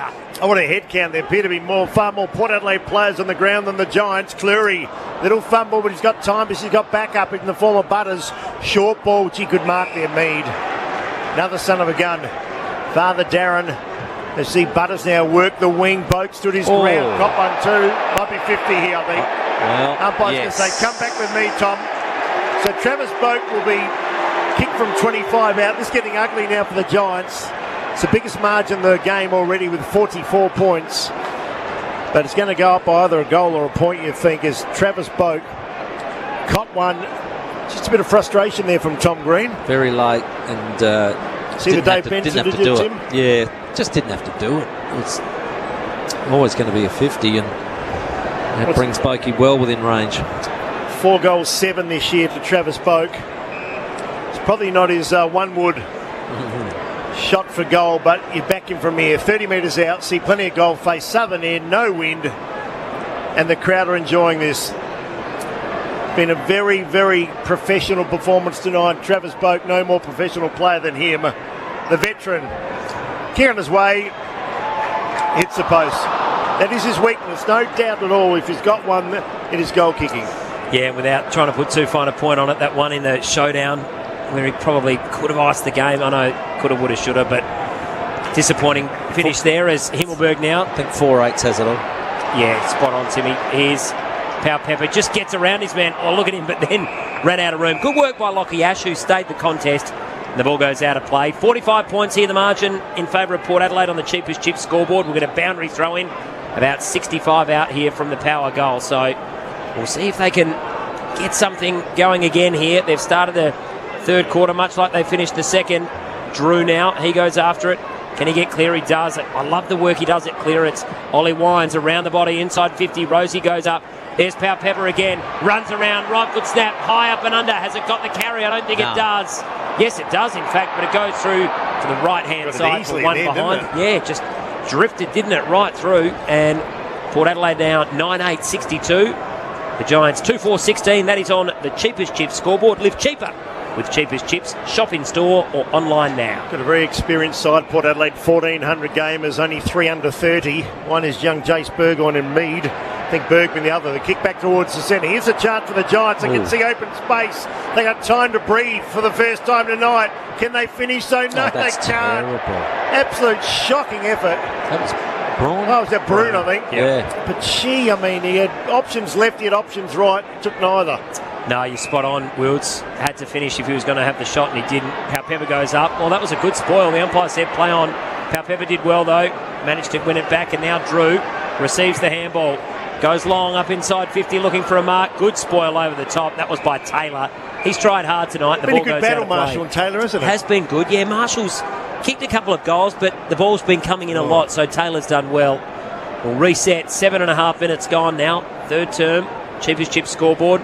Port Adelaide leading by 45 points. Yeah, guys, I'll just having a look back there. Paupeva, some of his work one-on-one just is amazing. I reckon he's top 5 BNF, maybe even higher. The short kick, though, cut off by Callum Ward. Games record holder for the Giants. Finds Lockie Ash. He plays his 50 tonight. That's good delivery to Haynes.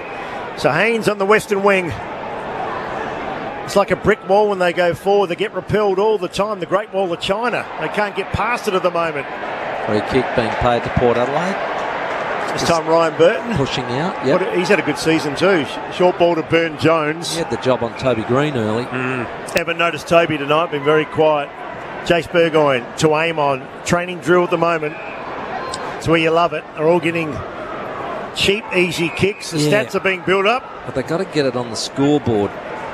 You've got to be ruthless here and get the goals on the scoreboard, because they got a percent of 103 and the 8th position is 116. Yeah, they got the Dixon goal in the opening minute. Since then, had a few chances. Paupeva has had a big night again. Kicks to half for Sam Taylor. Come out, but out marked by Georgiadis. That's a terrific mark. The game interstate mark tonight. Mitch Georgiadis now. He too's had the kicking yips this year. 14 goals, 20, but what he needs now is to go back and slot it. He can see plenty of goal face southern end and no breeze to contend with Tim.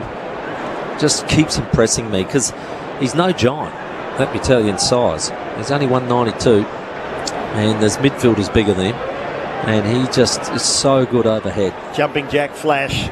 He's a very exciting player. Georgiadis for his first tonight. In he comes. Oh, George. No, he's got the yips. Yeah. As I said, 14 goals, 20. He leant back, got too close a man on the mark, and nearly slipped over. No, that was such was the leaning of. He never was comfortable with his setup, was he? Well, he was coming in way too casual.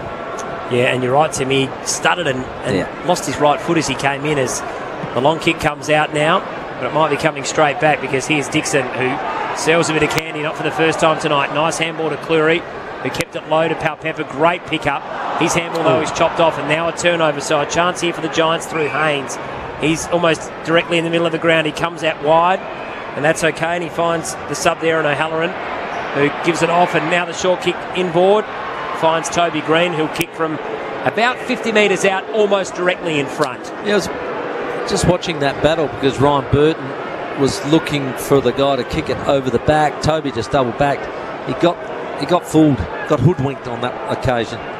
25 goals for the year, but they need this, Tom, to say that the game, if it's not dead, it soon will be. He definitely does need to kick this one to give them some hope. He goes short instead, and that's a good option. Well, he took his time, and he finds Peatling, who's closer to goal, and the angle remains the same. So he'll kick from about 40 metres out. That was good play there by Green. Everyone thought he was going to go the shot. He would have been right on his distance, but instead, distance will be absolutely no issue now. No, just the accuracy, and their record on that tonight hasn't been great for set shots. I think Jesse Hogan's kicked 2, but they've missed at least 3 others.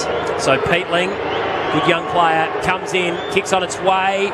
Goal umpire, though, again having to work hard. He's hooked that badly. Gee, they've missed some easy shots tonight, and another behind. The Giants 2-5-17, Port Adelaide 9-8-62, make that 2-6-18. So 44 points the margin on the cheapest chip scoreboard as Burton gets ready to bring the ball back in. That's another special comments for Puritap for Timmy. I thought Toby Green's about a shot. He can get that carry easily. The kick back towards Kelly. Let all possession get us to half-time for RAA. But as Tim said, they haven't been all that effective in terms of, they certainly haven't Impact. been damaging. So he puts up a high ball. That's a pie, but it might be a good one for the good pie. Green, and takes a lovely mark, Toby Green. Now, these are the ones, don't rule them out on. Tough angle. He'll go round, try the boomerang. He'll get easy. Toby Green, he's the sort of player you'd love in your side, but the opposition hate him, particularly the fans. He can certainly play. Started as a midfielder, more predominantly a forward now, Toby Green. Round the body goes. Beautiful finish. Easy. That's a masterclass. They need more of that, though. They finally get a goal. They've been stuck on 2 for a long while. Port Adelaide 9-8. Giants 3-6. Goal to Toby Green. We'll give that Tim a Beechwood Holmes goal tonight. I've seen a few good ones tonight. Certainly have.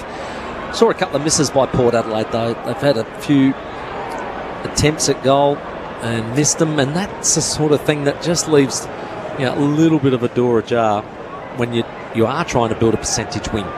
You've got them on the ropes, you're playing better, getting inside 50, getting opportunities, you must nail them. Just let you know, boys, too, Phil Davis completely rubbed out of the game, will not continue again, and that's on the Western Hospital injury report. I think you'll find his career ending, Tim, if that's sad. Won't be playing again this year. Thanks to the Western Hospital intensive care unit and doctor on site 24/7. So O'Halloran is on the ground and Davis out of the game. He's 31 going on 32.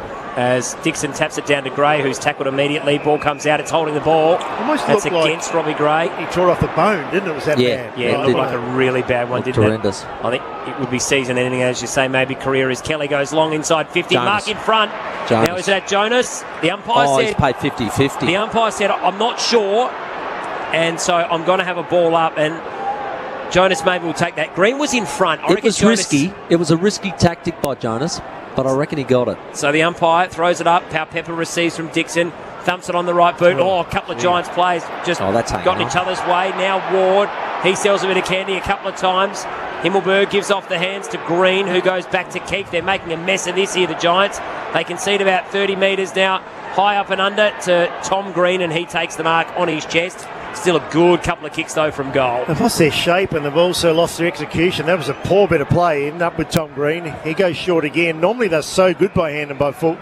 The class in the team. Callum Ward goes dangerously through the centre, and Sam Taylor marks in the bullseye here at the Adelaide Oval. Now to Brown. He's been a very quiet player, coming off a brilliant game last week.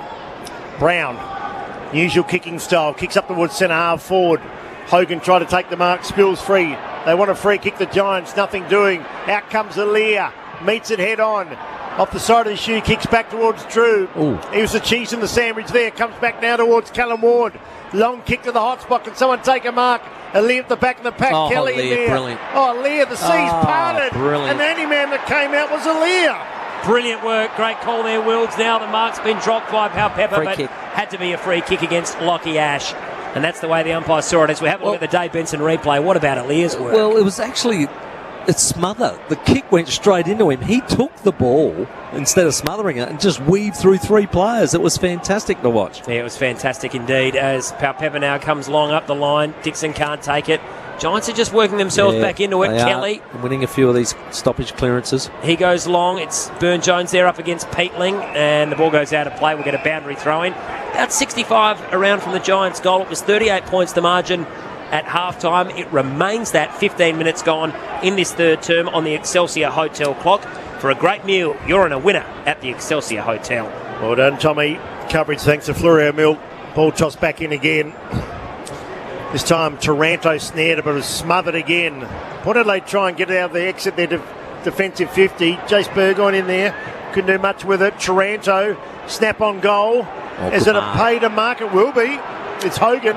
Too good for Cleary in the one-on-one there. Now he'll go around and snap it round, a bit like Toby Green, but he's a lot less acute angle, if you like. He's got 2. In fact, he's probably been the major forward tonight, Tim. Oh, definitely. And he's outperformed because that was pretty tight for them in the first half for forward entries. So for 2 in a row, around he goes, and he misses. Gee, they missed some really gettable. So to a Port, but Giants need it. 62-25, cheapest tip scoreboard. And in the other game, boys, Freo trailed by 8 points at half-time. They've kicked 6 goals to zip in the third term, so they now lead by 5 goals. Wow. So they look like they're going to get that one. That'll help Port Adelaide too. That would help Port Adelaide in a big way as Dixon goes after it. Was he pushed in the back? No, said the umpire. Mead, he's now under a heap of pressure. Tackled strongly to the ground. The umpire stalks and says, I'll have it. And just on the advantage side of centre wing here for the Giants. They've cut the margin by one since half-time. 37 points the margin as he tosses it up again. Dixon wins it down. Mead's there, but Himmelberg throws it on the right boot. Burn-Jones gets the fist on it. Alia under some pressure. Just absorbed the tackle so well. Then Burgoyne. Kick wasn't great, but Boak did really well. Then just squeezed the ball out in the direction of Bergman. Pepper's there as well. He gets it, gives it off to Burgoyne. In turn, gives it off to Houston. He can run around. Does so now, pumps it up towards centre wing. Wines goes after it. He can't take the mark. Gray's there as well. They see the ball out of play, and we'll get a boundary throw in. Outer side wing. Port Adelaide leading by 37 points, but the Giants, just in the last 5 or 6 minutes, Wilds, getting on top with the territory. They've had the last 5 inside 50s. Yeah, they're having a moment. Probably the first time tonight they've held sway for more than 2 or 3 minutes. Taranto went intently after the footy, picked it up under pressure, though, out of bounds on the full. Willem Drew again, those 1%ers. Outstanding stuff. He's had to work hard for his games, Drew. He is. Had a couple of wretched injuries. Finally got to game number 50 tonight. The kick up towards half forward. Nice mark. And go back. Travis Boak. Okay. What's he played 300 and how many games now? 300 a lot. Kicks into the hot spot. Pepper. 320. Yep. Yeah, keep going. He'll play again next year. 350, even 400's not out of the equation. He's one of the fittest guys still going around. Kick out dangerously to Kennedy. Kennedy marks in the half-back flank. One of the inaugural Giants. It's been there since day one. The kick, though, dangerous, but in the end, it's a nice kick. Finds Brune. Goes out wide. Now they can build, and they will. Canelio looks short balls at Halloran. Now to Hogan. Comes back now. Ooh. Into the pocket. Burgoyne had to go. He got hand the ball. Under the pump. Well Adelaide done. defence. They should clear, and they will. Medium short ball was good. Butter's handball over his head under pressure was outstanding. So good. And I tell you, the fist from Burgoyne too. Just enough, really wasn't it? Courageous, you know, for a second gamer. Oh, that kick from Amon is an absolute grubber. It's a shocker, but it paid off. He's fortunate. Now the kick has to be good to Wines. It was on his head though, so couldn't take it. The spoil now. The Giants have won it back. Short kick was smothered, but the umpire says actually no, it wasn't, and Hogan takes the mark. He's been good tonight, Hogan. He's kicked 2. Could have easily kicked 3 or 4. Goes short. Is that the 15? The umpire says yes. And it's Whitfield who takes it, who in turn goes short to Ash. So just chipping themselves forward here. Lockie Ash now. He can go to Callan Ward, who's still too far out to score, about 65, 70 from home. Definitely controlled the game for the last 6, 7, haven't they? Just the tempo. Now another short one, and Weir goes around, then sells the dummy, kicks to the hot spot, need a mark, they go for one, the ball comes fisted away, Mead's there, also Himmelberg, right foot snap from Himmelberg, looks good, it's bending, a little bit too far, gee, they're coming, they're peppering, Port need to be careful, the margin back to an even 6 goals, 20 minutes gone, third term on the cheapest jet scoreboard. They've missed a couple of real gettables, Tim. Yeah, absolutely, it's been quite a disappointing quarter for Port Adelaide. So Dan Houston with a 65-metre drop punt looking for Dixon. Oh, I'm up by Himmelberg. Too easily, too. Charlie ran under it.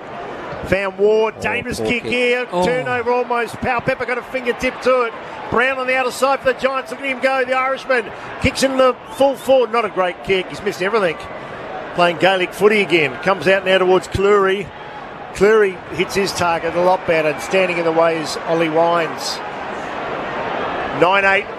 To 3-8 at coverage thanks to Florio Milk and Ollie. Ollie's kicked it about 8 rows back. Out of bounds on the full. I was looking at Pepper on the boundary line. I thought that is not the kick for Ollie. So don't tempt him into it, because you've got to be Kane Farrell to hit that. So now the kick from Whitfield is going to come right back to the hot spot and another mark. Jeez, he looks good, doesn't he? Hogan. Jesse Hogan again. He is really hitting the football well at the moment, playing with confidence. How good the hands. Fantastic. They were like glue, weren't they? Just one grab out in front. Full stretch as well. That's what you want from your key forward, and he'll have a shot from 35 out, almost directly in front. I know McKenzie was out with the virus, but if I had to flip a coin, Cleary or McKenzie, I'm McKenzie. He comes in now, Jesse Hogan, for his third, and he's missed. Oh, goodness gracious. They have kicked themselves out of it in this third term. They could have easily had the margin back to 2 or 3 goals. That's amazing miss. Really disappointing. Horrible miss. 35 points the margin. This term, boys. 1-5. They've kicked 1-5. Thank you, Timmy, as Tommy Jonas brings them all out here for Port Adelaide. Kicks to the wing, Georgiades. Got manhandle.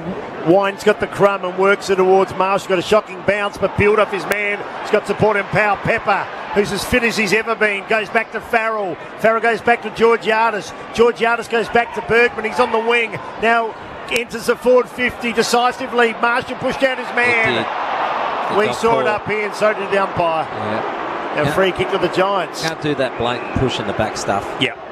There's a big double-hander. I'm glad they've started paying it again too, because I feel for defenders when it happens. On the day, Benson, Caravan replay, it was definitely there as Ward's kick is a shocker. And Kane Farrell, nice intercept mark. He comes in Rosie. Give it a Rosie. Ollie Wines has it. He ignores that option. Now gives it to Burton. He can just about have a shot from there. Instead, just pitches it right to the top of the square. But it's a nothing it was kick. a 1-on-2, and Callum Nobody Ward there. That was just betwixt and between. That's what it was. Nothing. The kick out those X. It could have been a free kick. The Giants. Nothing doing. Taranto caught one at high. Kelly now turned his man inside out, including himself. Then ends up with Lockie Keefe. Keefe had to be good. Kick was okay. Haynes though has been beaten decisively again by Aaliyah. And Aaliyah spots his man, and Farrell should mark and does. Gee, Aaliyah's had a really good night out. Back to his best. So Farrell. Port Adelaide need a goal. Well, the Giants have missed the last 4. Kick up to the hot spot again. Oh, was that a mark? Not paid. Spills over the back now. Pressure. Good tackle there. Mead involved. Now Powell Pepper. Powell Pepper on the left. Oh, my Lord. What a goal, Sam Powell Pepper. We saw Charlie Dixon do one last week in Perth. That was just as good on his left. You don't often call that with Powell Pepper. And he's a player now. He's a big-time player.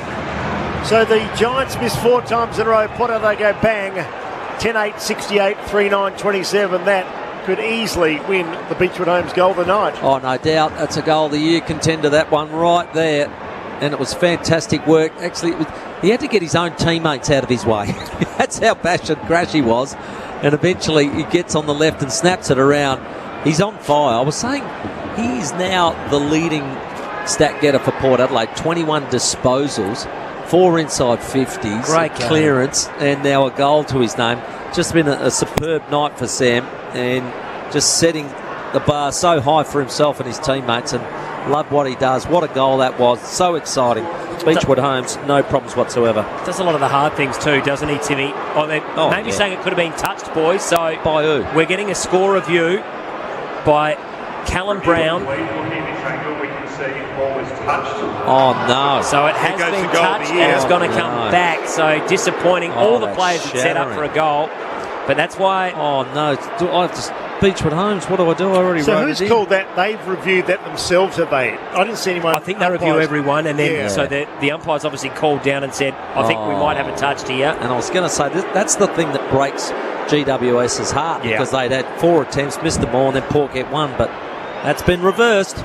So a real let off there for the Giants. Climax. A reprieve as they come short, and Hogan working well up the ground. Might get his RAA stats in a moment, Timmy, if that's all right, is coming. Yep. Now goes long and up the line and balls over the back, and could they get one now? The other way, Broon sells a bit of a dummy there, goes short to Lloyd.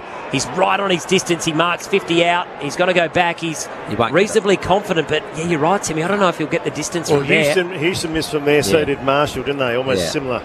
So Lloyd now, he's got to take his allotted time. He's full 30 seconds. Trio by 24, Tom. RAA for Jesse Hogan. 14 disposals. He's 2 been goals, good, hasn't he? Easily their most dangerous forward of the night. Lloyd's a good kick. It would take his best, though. He's got a kick from about 53. Comes in, kicks on its way, and it's well out to the right.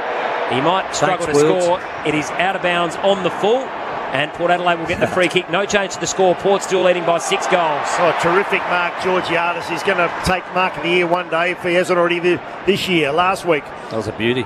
86-62, so Fremantle well ahead of St Kilda after St Kilda led at half-time. Kick back towards the wing. Gee, goals hard to come by at the moment. Neither team can kick him. Wrapped up is Rosie. It'll be a stalemate. So perfect conditions, but a low-scoring game, 9-9 to 3-9. Port lead by 6 straight goals after being denied the goal to Pau Pepper, which would have been one of the goals of the year, but not for a fingernail. Crowd want a free kick on the outer side.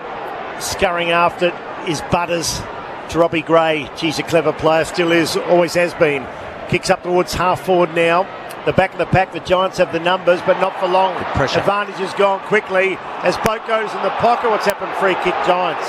Off the ball, was it? Something happened off the ball. Okay. Claimed it was a throw. So, just have a look. Oh, pushing the back? Well, maybe you're pushing the back against Pepper. That was no way was that in the back. And now they come across their own defensive goal here, the Giants, and Kennedy deep in defence here for the Giants. So margin 36 points, not long to go in this third term, just the 2 goals kicked, one for either side. The Giants could have easily kicked 5 or 6. Kennedy goes for a bit of a run, takes a bounce, kicks it long up the line looking for a mark, but the ball might be coming back the other way. Rosie, dangerous handball, it's okay. Burton now thumps it on the right, inside 50, Taylor. Great mark. Marshall just missed the body there, and he takes a really nice mark as Kennedy again goes short. And Haynes, no, he can't take the mark. The ball spills out of play, and we'll get a throw in. Half forward flank here for the Power. They lead 9-9-63. The Giants 3-9-27. We've gone 28 minutes in this third term. Only a goal each in this quarter. Both teams have missed some real gettables. Georgiadis, the Giants missed 3 or 4 in a row, one after the other. So Robbie Gray, the veteran, 266 games, been a champion, one of Port Adelaide's probably the best 3 players ever is Robbie Gray. You got Treaders, you got a lot of good players, but he's been good now for a long time. Finlayson, Tom Green. We all know what's missing. Tom Green, a premiership. Now Houston. Correct. To Alear, just like his game tonight, Alear. To Drew. So William Drew, he's on the wing. Now they advance. Out comes Brown for the Giants. Couldn't take the mark. Got fist of ball. Boundary line might win. No, Marshall kept it in. Gave it to Wines to Boat. They made something out of nothing here. There's a Giant down. Almost to Mark the Taylor. Brown in there again. Pau Pepper came through under a mile an hour. Didn't see what happened, but the trainers are calling for the doctor to come out, I think. I didn't see that, the Dave Benson replay. But someone's been smashed. It looks like Kennedy's it. Is it? He's definitely trying to see what. They're keeping him still because of the head. It might be Kennedy, I think. See if we can pick it up on a Dave Benson Caravan replay, but at the moment they're not showing anything in relation to the incident. God, it's a hard game now. They hit the ball at such a high pace. If you happen to be in the way. Here we go. Let's have a look here. It's I think it is Kennedy. Got a knee to the back of the head, I think.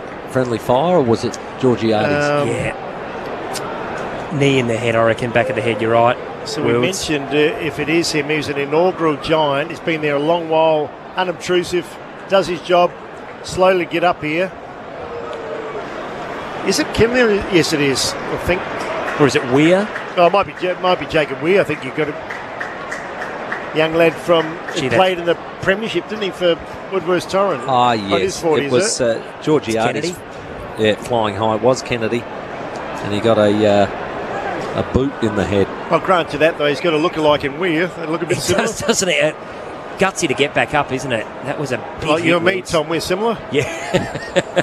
Umpire tosses it back in. 30 seconds to go. Can we get a late one here for Port? They've done most of the defending. Here's Rosie. If anyone can, he can. Gives off the handball. Gray to Georgiades. He handballs back to Amon. Wants to get away. Handballs it back to Rosie. Runs around. Goes short. Neat kick. And he finds Georgiades, who takes the mark.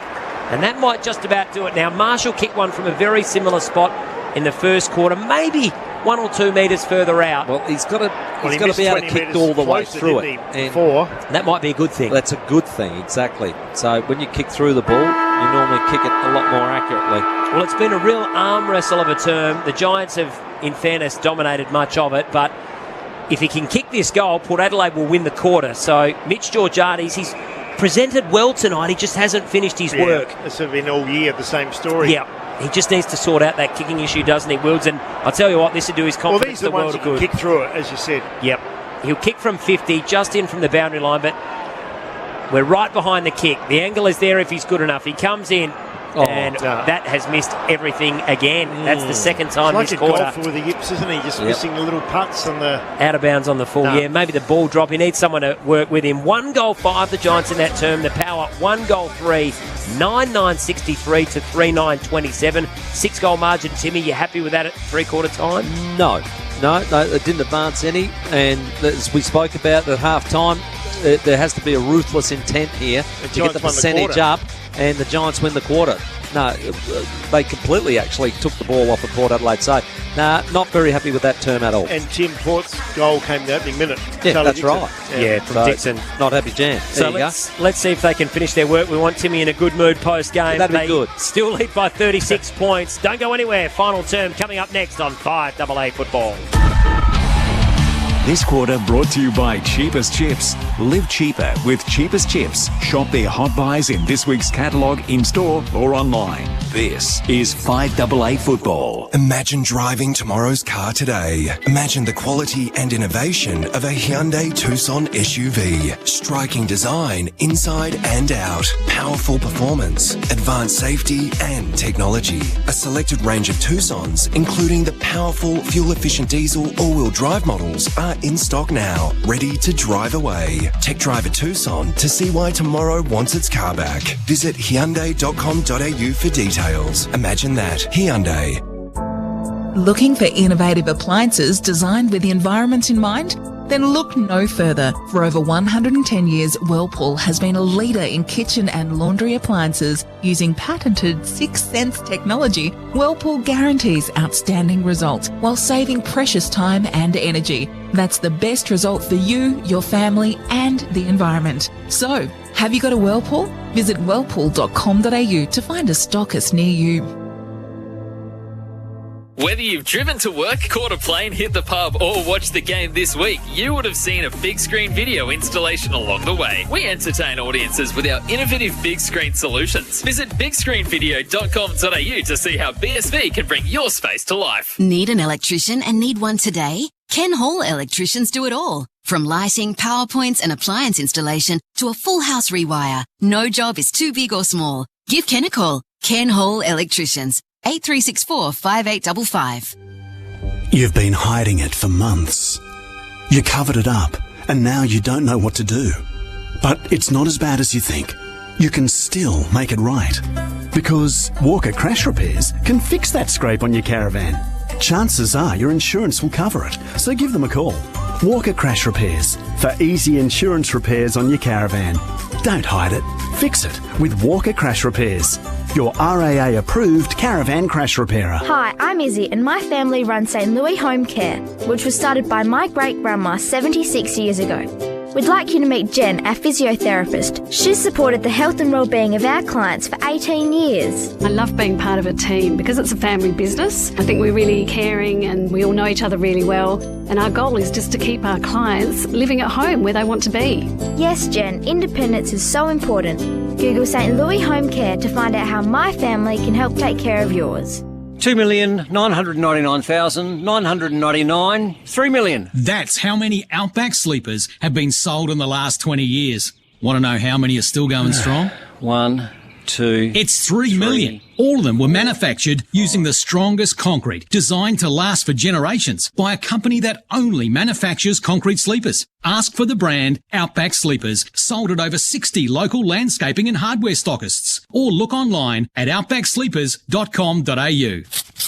Oh, electricity bill! Bills shouldn't be scary. EcoVantage have supplied energy efficiency in homes for over 15 years. They can install hot water systems that use up to 80% less electricity than regular hot water systems. Help the environment while you save hundreds. And thanks to federal and SA government incentives, you could get your energy efficient hot water system supplied and installed for as little as no cost to you. Stop scary hot water bills with ecovantage.com.au.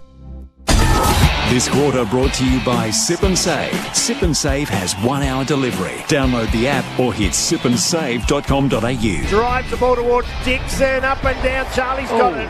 Charlie Dixon with a perfect start. She hits it nicely.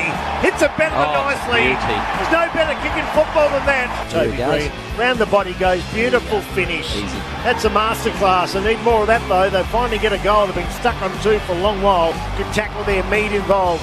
Now Pow Pepper. Pow Pepper on the left. Oh my Lord. What a goal, Sam Pow Pepper.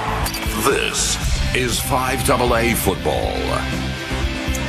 All thanks to the Fluorio Milk Company. David Wildy, Tim Jennifer, Tom Wren with you here this evening. It's Port Adelaide leading by 6 goals at three-quarter time. They led by 16 points at quarter time. It was 38 at half time. A magnificent first half, but that third quarter was a little bit ugly and a real arm wrestle. The Giants, to be fair, could have probably got 2 or 3 goals closer, Timmy, but as it stands, they only ate into the margin by 2 points. Yes, which was really disappointing, but it was more so about the Giants controlling the quarter. They controlled the quarter. They had too many shots at goal for my liking. Fortunately, they were very inaccurate and missed a lot of set shots that they should have nailed, so they couldn't put any scoreboard pressure on. But Port Adelaide, I reckon they'd be pretty filthy on themselves after that third quarter. They got to get back to getting it inside 50 and kicking goals early. Go. Yeah, I reckon 4 of those shots were inside 35 metres, Timmy, that they missed the Giants. So let's see how it goes in the final term. First bounce for the final term. David Wildy to take you away. Good on you, Tom. Centre bounce. Oh, well done. And it's cleared again. Clever. He's had a really nice night. Jeremy Finlayson. Can they get the perfect start? The kick wasn't great. Great mark. Nice mark running backwards. Looked like Callum Ward is Callum Ward. Very courageous. Just goes short ball.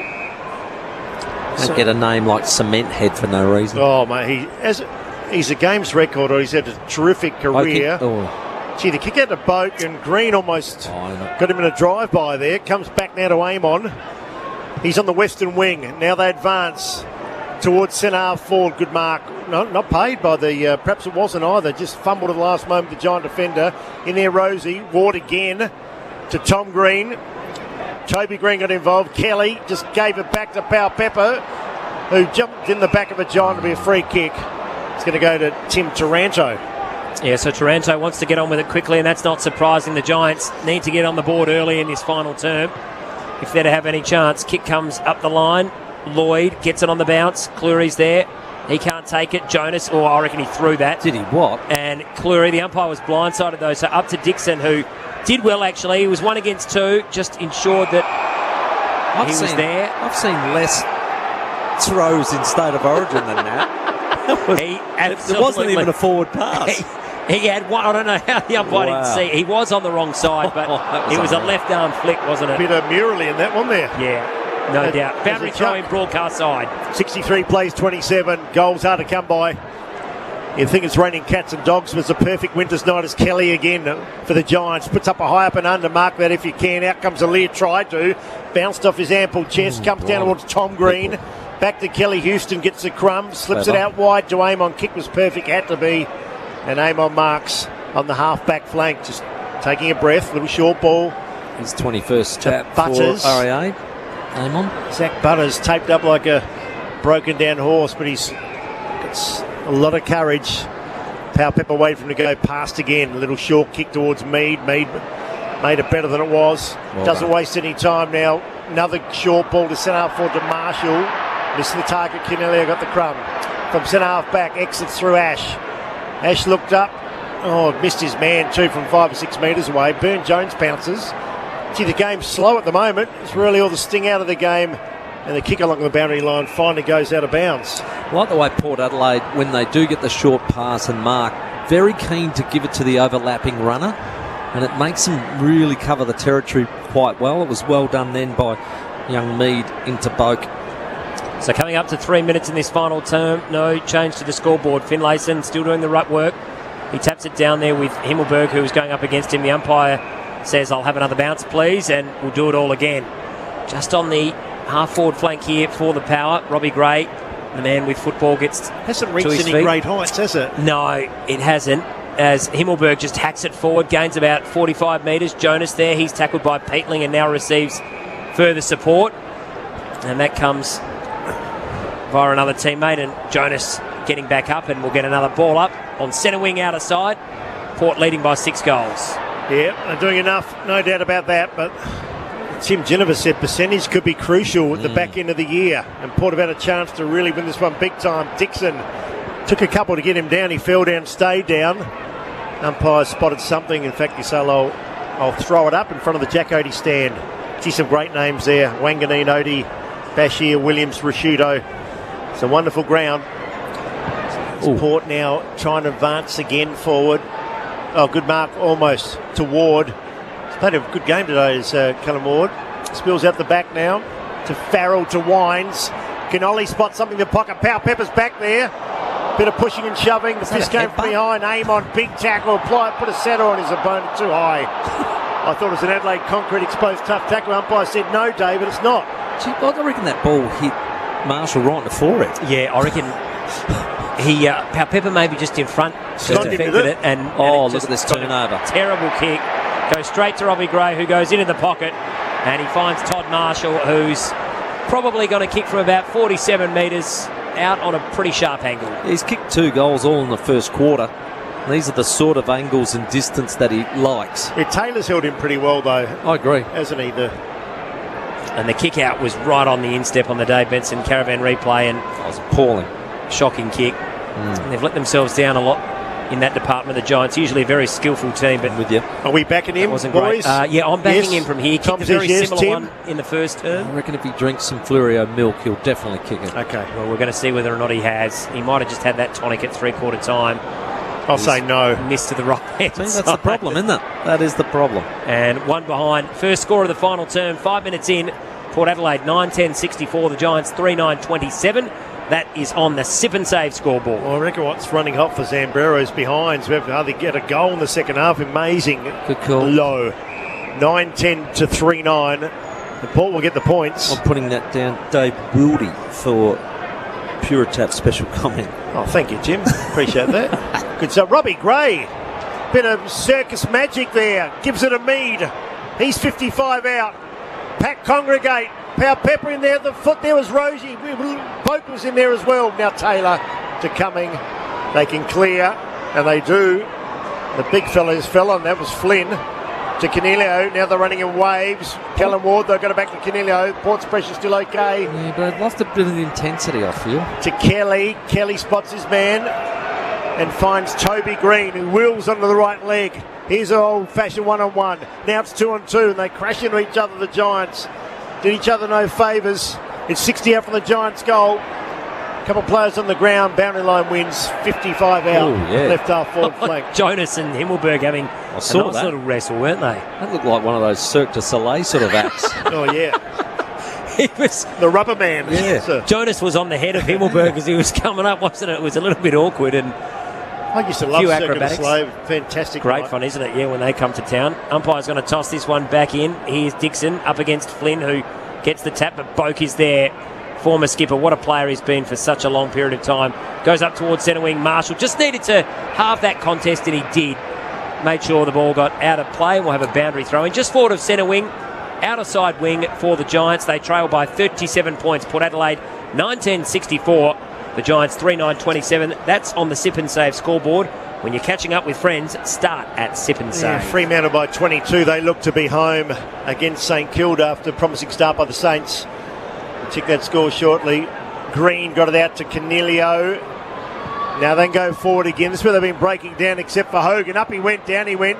Almost took a spectacular mark. And Lear trying to take him on. He got caught by a couple. Umpire said holding the ball.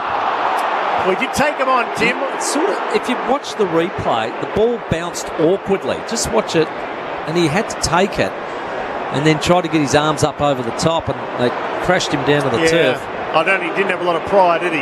Not a lot of pride. It's a hot call, isn't it? So the ball now with Lloyd, who's had a couple of errant kicks. He missed one early in the first quarter. He missed one in the third quarter. But he's normally a pretty good kick, as we said, but he missed by a long way last time. He's lost his confidence too with this, but maybe this one dead in front, long way back. Might be able to make amends. His namesake, Matthew Lloyd, he can kick, so in he comes. Kick on its way. He's pulled it again to the left-hand side, so it's almost like a soccer match. Just goals so hard to come by. 9-10 to 3-9. And 3-10, in fact, make it 6 straight goals. Yeah, 10 goals in the first half between the two sides. Just 2 so far in this half. Well, that's a terrible kick out, but lucky. Drew made it look much, much better than it was. He takes the mark and then gets rid of it quickly, and the short kick now into Amon, who's just gotten busier as the game's gone on to Aaliyah, who can come further out wide to this broadcast side, and he does so. Georgiades, so better ball movement here from Port Adelaide. Kicks up the ground, terrible kick. Dreadful. And the mark has been taken by Taranto to Boak, but went straight over his head, didn't it? Even his field kicking They've lost their sharpness now, Port, going forward. They have, haven't they? They're just in a real holding pattern at the moment as the kick comes across the ground, and that's okay. It's a complete opposite of what I spoke about at half-time about being ruthless and ripping a game apart and taking some percentage. Yeah, this won't be on the highlight reel. That's for sure. As Broome comes in off his line, takes the mark, goes laterally through the centre. This is promising by the Giants. Long kick came from Cumming. Oh, but Aaliyah in the way again. Poor kick in the... Gave his forwards no service. Jonas now takes a short pass on the exit to Jace Burgoyne. He's got Bergman and rewards Bergman's voice, who marks at half-back, now runs the wing. Looks up. Can they sneak a goal, Port? Haven't one for a long while. Brown took a very nice mark. He's been a quiet player today. He had a big game last week, but that was a nice grab. Yeah, it certainly was. Callum Brown, 4 goals last week, Wilds. As you mentioned, he takes the mark on centre wing and he heaves it long. And Aaliyah went for a big mark, but couldn't quite pull it down. Burne-Jones under pressure. He was just buffeted off the football. Toby Green's in there, so too Jace Burgoyne. Jonas now gives it straight to Himmelberg, who goes outside of the right. It's bending back, but not quite enough. And another behind for the Giants. Tommy will be happy that that one didn't come off, because that was a bit of a gift. It certainly for was. Himmelberg. But the margin now 35 points, so second behind for this final term for the Giants. They're 3-11-29. Port Adelaide 9-10-64. We've gone 10.5 minutes on the Excelsior Hotel clock final term. They've kicked 1 goal 7 since half-time, and a lot of those have been gettable. As we said, it's a nice winter's night, but no breeze. Through the centre go Port Adelaide. Good hands from Bergman. Yep. It's a first-round draft pick. Good players, had his share of injuries as well. So Miles Bergman. Gee, Port Adelaide, I think they're frustrating their supporters too. Yeah. Because, I mean, they're leading by 6 goals and yet making no more impression, and percentages can be the key as Dixon fires a long ball towards the wing. Pau Pepper, umpire said not quite. Spills at the back to Mead. Good stuff. Now to Farrell. Farrell, even he can't hit a target. Normally very good. It's cut off by Hogan.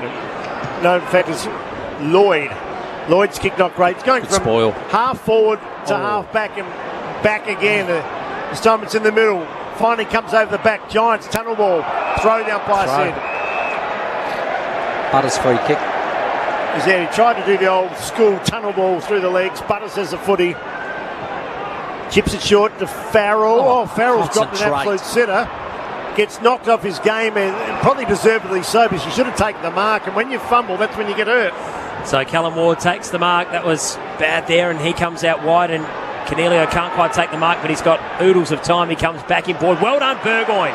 Forced the spoil, did really well. Now he goes back after it. Better intensity. Ollie Wine, standing start around the body. Pau Pepper over his head, and the mark again has been taken, and again it's Callan Ward. What's his stats there, Tim, for RAA? He's a courageous player. He has had 20 disposals. Like 7 of those contested, all thanks to RAA. Much better second half as well from the former skipper, as he now pumps the ball up the line, and Dixon goes up, but he can't bring it down. Cleary's in there, Flynn as well. Flynn goes after it. He now puts the tackle on Jonas. Hands and knees stuff. Here's Jonas and Flynn again, and we'll get a ball up. I mean, they're a contender. They're leading by 40 points. They're a very, very good team. Half-time. Gee, I was confident about St Kilda, but the Dockers, after trailing at half-time, have absolutely blown them away. I think they're the real deal. They've got so much backup. One man comes down. They've got support in rucks. They've got can cover forwards, cover backs. So they'll be hard to beat come September, particularly at home. They could well get the double chance. 64-29. It's just been a nothing second half. That almost a mark to Peakling. His opposite number 20, Rosie, picks it up. Bergman. Now can they fire up? Has they got a bit of time and space? The ball's in the hands of Burton. He surveys what's in front of him, and a long kick up towards half forward. Georgiades here. Brown almost. Neither can take the mark. Crum comes down to Mead. Mead 55 out. Kicks in the pocket. Looking for Pau Pepper. Haynes in front. No free kick, no mark. Out of play goes. Right full forward pocket. Haynes did really well to win front position there. It's excruciating the second half, Tim. I would say yes. Agony. Like barbed wire in your undies. Oh. Don't think I'd like that. Not at all comfortable. Finlayson spills over the back. Rosie, he can do a bit of magic. Now to Mead. Powpepper's been good today. Gives off to Charlie. Charlie's going for home. Charlie's going for home and doesn't get home. Touches on the line. So once again, the goalkeeper doing well. Carried it over the top. What's wrong with you? Too good for your home? 65 plays 29. Sip and save scoreboard. Bit of Happy Gilmore there from Timmy Ginniver, our Puritap special comments, man. You get them all. You get them all. Well, you know the state of the game when that comes in, don't you? Yeah, you're dead right, David. And that's what's happened. Port Adelaide just dropped off. You can just drop off of Yeah, they just dropped off their intensity, and it's just, like you said, it's become a bit of an excruciating game because the Giants have been really disappointing with their inside 50s. Well, this is not what you say finals football, is it? And you want to be playing that sort of... First half was good from Port. First half electric. But second half's been... Can't go on with it. A hard watch. 2 goals still just for this half. None in this last term. And none so far in this term. Here comes one, surely. But here's Bergman. Nowhere near it. Puts it to the hot spot now, looking for a mark. Georgiades goes up. Oh. He can't take it. Mead over the back. Mitch just needs to be clean. He's not. And he's outnumbered. And now Haynes gives it off to Taylor. His handball over the top to Ranto. He can kick it over the top in turn. Houston gets there just in time. Well done. Kelly now, he's got an issue. He gets the tackle from Bergman. Weir around the body. Up towards Brown. He's under pressure. Wines is there. Tried to put the tackle on Cummings, but he got away. Whistle's been blown. Play on. Himmelberg takes the advantage. Drives it up towards half forward. Brilliant pick up. Hogan outstanding. Broon inside 50. Terrible kick. Story of the night. The mark's been taken by Burton. Cheers. Probably easy to win cross-loaded than kick a goal at the moment. 9-11 and 3-11. Port go forward again. What's inside 50s, Tim, and how many times it come out? It'd be remarkable, I think, if you get a chance. Terrible at the moment for Port, isn't it? Taranto with the football. Dockers are home against St Kilda. Massive win there for the Freo. As the Giants try and go forward again. Once again, didn't look, and Burton got an early Christmas present. It's 10-6 this term, Port Adelaide's way, but you're right, they've just bounced straight back out. What have they scored? Have they scored this quarter a point? 2 points each, 2 points. So Jonas with the footy. It's frustrating football. It's going end to end, but no score. So Marshall now a long way from home. He's on the western wing. 9-11 to 3-11 earlier today. Gold Coast beat Richmond after the siren. Collingwood just got home against North Melbourne, and Freo are smashing St Kilda. So William Drew, game number 50 for him. Well done to Willem. We'll look for Dixon. Took his eyes off the ball. Weir took his eyes off the ball as well, didn't pick it up. The Giants take it over and out. 60 out from goal. So about 6 minutes to play. Port Adelaide's going to win its 8th game of the season. Great first half. It's been a forgettable second half. Crowd tonight, 24,744. Not great. Would have liked about 30. Yeah, as Dixon goes after it. Here's Himmelberg. He's taken down. Just sort of fisted it away on his hands and knees. Don't know how he did that, but it was well done. Finlayson gets it away to Rosie, who's been one of the best on the ground. Handballs inboard to Drew. Back over to Dixon. He looks pretty gassed, but he's able to get the handball to Finlayson. Lower the eyes. Great kick. There's the composure. Yeah. There's the lead. There's the execution. That was beautiful by Finlayson. I would love to get a champion data stat on Finlayson of kicks he delivers inside 50 hitting a target. He's great, It'd be a very high percentage, let me tell you. Been a very good recruit this season, Timmy, after he getting his critics in the pre-season. Oh, look at this. He runs around Powpepper. That's the finishing touch. Sam Powpepper, he's got his second. No, he got disallowed on the first. And he did get disallowed on the first, so it's his first. One and a bit for Sam Powpepper. And that's the little bit of a cherry on top for the Power to underline their 8th win of the year. That's spot on. Terrific finish. Lovely delivery, though, by Finlayson. Thought that was terrific. And that was the first kick inside 50 for Port this term that actually looked like hitting a target and having some sort of method about it. But Sam Powpepper, well, what a game he's having. 24 disposals, 10 contested. With the 1 goal, 2, and really that snap was home and hosed before it was just touched. So he's had a terrific game, and he's going to be very high up in the Chanellas player of the day. He touched on Finlayson, Tom, and he also that very nasty family issue too during the year. How he could play football with with all the health problems with his wife and that. It's just incredible. So well done to Jeremy Finlayson. He stuck at it and he's reaping the rewards. So the Giants now, can they go for that breakdown every time they do? Back there is Aaliyah. Here's a real chance for Hogan. He got around, handballed to nobody because he got tackled and upended.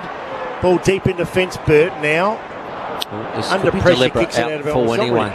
What can you do there? I think he's playing deliberate, I reckon. So they come back in and finally they get a mark through Toby Green. Just a lacklustre game. Well done to Powell Pepper. That was a highlight, but you count the highlights. I think Dixon's goal first was a good one too. Green goes around the body. I think he's kicked one. He's missed. Missed, has he? Yeah. Oh, that's well, no, hang on. It's going to come back. Whoa. I already kicked it, but it's coming back. Was he not behind his mark? That's probably what they paid, yeah. He's got, that's a let-off for him. So Toby Green will take two. In one of those nights. Could be a full moon. Green now for his second. Goes around. He's missed everything. Out of bounds on the full. Give him another go, huh? Wow. Third time lucky. Fair dinkum. Well, bit of justice there. That is very unlike Toby Green. They've had a woeful night in front of goal, the Giants. Should be a lot closer than they are. Aaliyah takes the resulting free kick. Powell Pepper goes up. He can't take the mark and we'll get a boundary throw in. Half forward flank here for the Giants, who are kicking towards the southern end or the city end of the ground this quarter. Final term, 20 minutes gone. There's only 4 3/4 minutes to play in this match. Port Adelaide leading by 7 goals. It's been a great first half, pretty average second half, but they're going to get the 4 points, and that's the most important thing. The umpire tosses it in. Finlayson taps it down. Here's Robbie Gray. He handballs it to Burne-Jones, who squeezes a kick into Farrell, who's been pretty good tonight. And he comes out wider again and he gets Burton, who takes the mark. Doesn't have much to kick to, so he goes short and he finds Boak, the former skipper. He takes it on his chest. He in turn goes short, and that's all right. And the mark's been taken by Butters. Always looks to do something attacking Butters, and he can make opponents look very silly like he did then. He sold a bit of candy and then his opponent went to ground because he was trying to change direction. Drew now takes it. He goes into the pocket looking for a mark. Georgiades goes up. He can't take it. Ball comes to ground. Bergman's there. Rosie is sharking as well. He's already kicked 3. Ball in dispute. No one able to take it. And the umpire blows the whistle. We'll have a ball up 15 metres out from Port's goal. I can't get over the Giants' skill level or lack of it tonight, because normally they're so good moving forward, but they miss targets all night, and Port's pressure's been very, very good. You take a 7-goal win all day, every day, but they had that at half time, basically. They're still pressing, though. 20 metres out from goal. Umpire circling. Head of the goal square. Northern end, that's where the football is. Sip and save scoreboard. It's one-way traffic. 7 straight goals the margin. Fremantle home. They're leading by 40 points with a minute or so left to play there. Ash in his 50th game just boots it to no one except Burne-Jones, and the defender can have a shot for goal from 50. Powell Pepper. Distance. Exasperating. Just on, I reckon. He'd need to strike it his best, wouldn't he? Yeah, correct. But he's likely to do it. A lot of missed, a lot of tried before him. Toby Green's at the other end was poor, but he doesn't try. Goes short, and Rosie a chance to bring up his 4th goal for the night. Probably at the same distance. I'd rather have it in his hand. Well, Connor can make the distance, we know that. He'll come round and sweep out to the right. Right behind him. 5 floors up here, Adelaide Oval. Western half forward flank, and he comes. Rosie for 4, starts left, stays left. That's been the second half story. 10-12 to 3-11. Sip and save scoreboard. That's the way. And we're deep into this last term.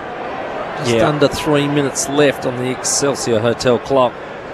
Left in the game, and only 1 goal for the term as Cummings comes long, and it's Burne-Jones who mops up and comes back, and Jonas happy to concede further ground, and that's all right. They're just going to wax lyrical a bit here now, Port Adelaide. It's well and truly junk time as Ryan Burton takes the uncontested mark, and he just comes up the ground, and that's okay. Robbie Gray, he can hit Cleary if he wants, and he does.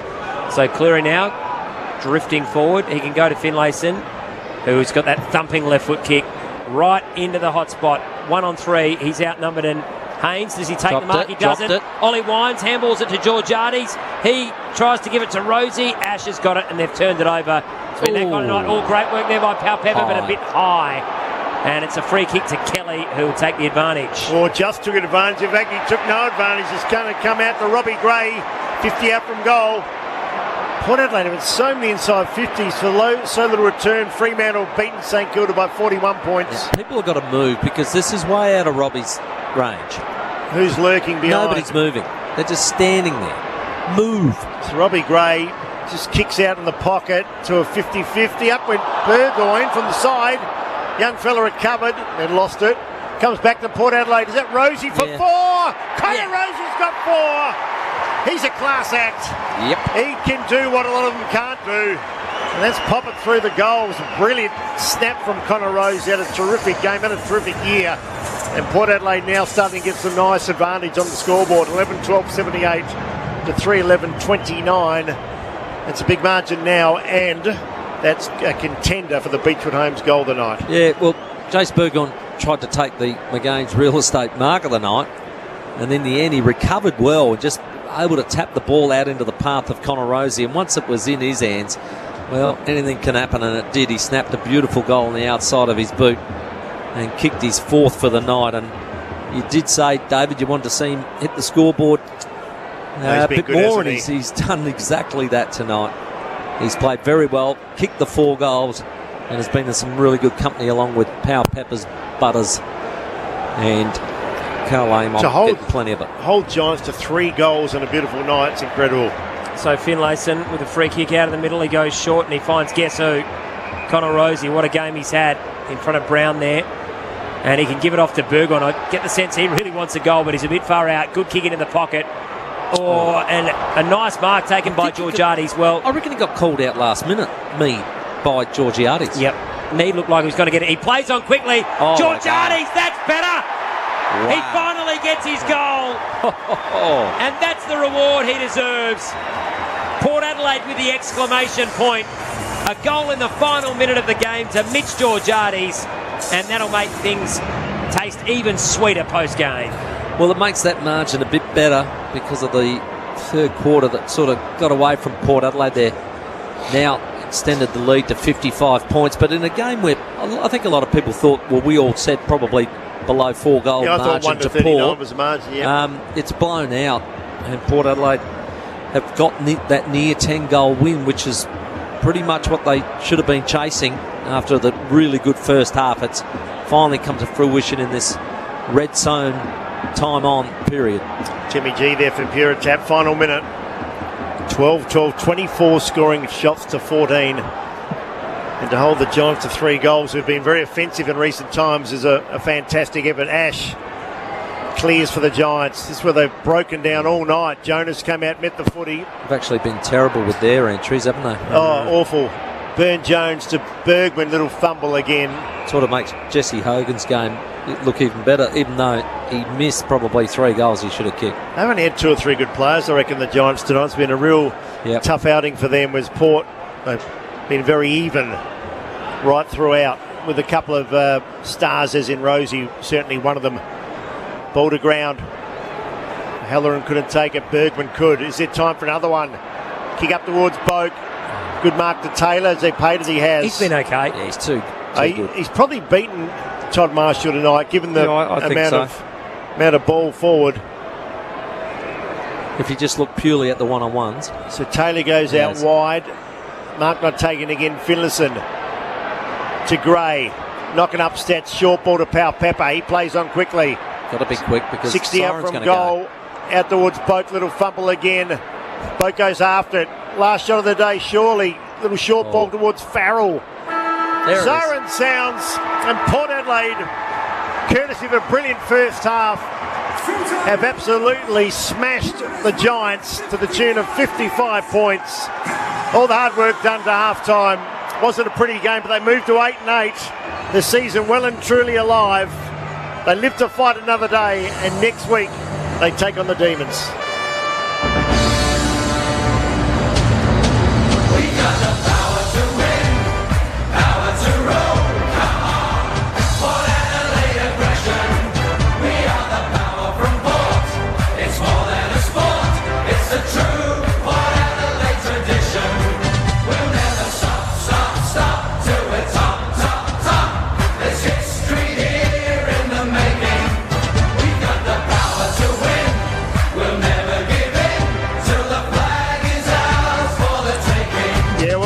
Adelaide led by Connor Rosie, a 9-goal win. We thought it might have been a danger game, but Giants' season just gets worse. They moved to 5-11. Port Adelaide 8-8. A couple of results have gone their way too, particularly the Richmond game. Had Richmond won, it would have made it really tough. And St Kilda also getting beaten by Fremantle certainly helped Port Adelaide. The big injury, courtesy for the Western Hospital, Phil Davis, you'd have to think it might be all over. Phil's had a marvellous career, but he's just had some horrible injuries and looked like he almost tore the hamstring off the bone. He came down early in the second half. But Tim, good performance from Port Adelaide. They perhaps could have won by more, but you take that. Well, look, in the end, 55 points, pleasing because it was stuck on sort of 36 for quite a while, and the last quarter looked like it was going to fade out and just be a 6-goal win. But to get those late 3 goals was really important for Port Adelaide's percentage as well as its overall performance, because it deserved to have a near 10-goal margin. Such was their probably dominance over GWS, and it got ugly in the third term, and I think both sides only managed the 1 goal each, but then Port Adelaide just finished it off with those late goals, and I think that was sort of almost justice in the end of the way they did control the game. Yeah, I thought a pretty even performance from Port when you look through their list. They didn't have too many passengers tonight. It was a lot harder to find ones for the Giants. Yep, absolutely, and unfortunately they're just a lot of their guys got a lot of footy, but we didn't see a lot of impact. Now, if I threw these names at you, Caniglio, Kelly, Taranto, how much of an impact did they have on the ball on the game, you reckon? Yeah, not much. Not much. They really struggled. Yeah, so Harry Himmelberg, 23, down back. I think we noticed him. We thought he was good, and we thought Ward was pretty good for his 22. Yes. Pretty courageous. Hogan was good. Hogan was very lively up forward, and now I'm starting to struggle. And Timmy, importantly, what that win does tonight for Port Adelaide as we get into our post-game, thanks to Bi-Urban Bathrooms and Kitchens, it gets Port to 8 wins, 5 percentage points they gained tonight, so 108.6. And because St Kilda was belted by Fremantle by 41 points, Richmond remains in 8th spot with 9 wins. Port is only a win and 8 percentage points outside the top 8. And they play each other, don't they, in a few weeks' time? Yeah. So again. There's a chance there. They just give themselves a heartbeat again to make the top 8. It just keeps everything on a knife's edge, and I think that's when Port Adelaide are performing at their best, actually. Yep. When they're on the knife's edge and, up against it, I think that's when they're really rising to the top and playing a lot more intense football. So they've picked that intensity up, that pressure up for a long time now, and they keep following it up, which is great. We'll get into the post-game thanks to Bi-Urban Bathrooms and Kitchens, your home renovation experts, biurban.com.au. Love to hear from you. 8223 0000 is the number. The goal kickers tonight, Rosie kicked 4. He was sensational. Marshall a couple. Farrell also birded 2, then singles to Bergman, Dixon. Sam Powell-Pepper late on. We thought he actually kicked one in the third, which would have been arguably the goal of the night, but unfortunately it was touched. Did get one late on, though, and Mitch Georgiades also kicked one, which was a beauty from the boundary. For the Giants, just the 3 goals. Wow. Hogan kicked 2 and also Toby Green with the other goal. But importantly for Port Adelaide, they keep in touch with the top 8. And unfortunately, we think maybe career over for Phil Davis after what looked to be a pretty nasty hamstring injury. Love to hear from you. We've got plenty of awards to get through as well. But overall, Timmy, the first half was where the game was won. I know the second half was disappointing, but they did look very, very good in that first half. Yeah, I thought some really sharp football, especially through the midfield. They were really sharp with the hands, and their entries inside 50 were good. Powell-Pepper's pressure just continues. It's a real shame that Lockie Jones is injured, because those two were really building up quite a reputation for the Malachi brother crunch, because they were coming from any way and which way, and people were looking out for them, and especially Jones's speed, and it helped Sam with his game as well. But gee, he was outstanding tonight. I thought to have 25 touches, kick a goal, and just have 10 contested was just a superb game. Probably his peak game of the season, which is saying career something. High, I reckon, 25. Yeah, he set a really good standard. So Port's run home: Melbourne, Geelong, Collingwood, Richmond, Bombers, and Adelaide It's in the tough. showdown. It can't get much tougher than that. It's a pretty tough run when you look at those next 3 weeks. They've got to win 5 of those 6, don't they? Sorts them out the next 3 weeks. But they played Freo and Geelong just recently as well. The only good thing about next week with Melbourne is they're Alice. battling a bit with form, and it's in Alice Springs. If it was at the MCG, I'd be a lot more concerned. Yeah. But I think that tilts the scales Clayton back towards Oliver, them. massive out. And he's out as well Massive. with that thumb. It's a after massive out, and also the fact that their ruckmen aren't at their peak. Yep. And that makes a big difference as well. So because Interesting obviously game, that's Tim. not Port's strength at the moment. I wonder if Lycett, maybe you bring him back, Timmy. Would be interesting to see how he got through today and whether they think they can squeeze him into this mix. But I don't want to see a Georgiades go out of the team. That's the bit that would be concerning for me if they were going to do that. Timmy, question without notice and on the spot, if you did bring back Lycett and you wanted to leave that mix, who would be the one that you perhaps look at squeezing out? It's tough. I don't want to take away any of those tools. Yeah. I like the way it's working at the moment. So maybe leave it. The only way you could do is have the three Finlayson, Marshall, Georgiades, and you have Charlie and Lycett work off the bench as ruckman. So maybe drop a smaller player. Give them 50% Could be a of the Jace time. Burgoyne or someone like that. Maybe go a bit taller. If you going that way. Yeah, tough. They've got some... Look, it's a good problem to have. A good problem to have, but it's Melbourne in Alice is a lot different prospect to the MCG, so it gives them half a chance. But Geelong at home, well, they'll take the confidence out of last year's prelim. Yeah, when they got often a little beat touch Geelong up, here, don't they? And they can beat them here. So, and Collingwood away. Well, Collingwood they're relaxed on their game today with North Melbourne and nearly got themselves in some bad trouble. So, these guys have just got to do the old week by week, but be on the knife's edge. They'll be on the knife's edge, and that's the way they've seemed to have performed better underneath that sort of pressure. And if you're going to make the finals, you're going to have to beat the teams that are going to get there anyway. So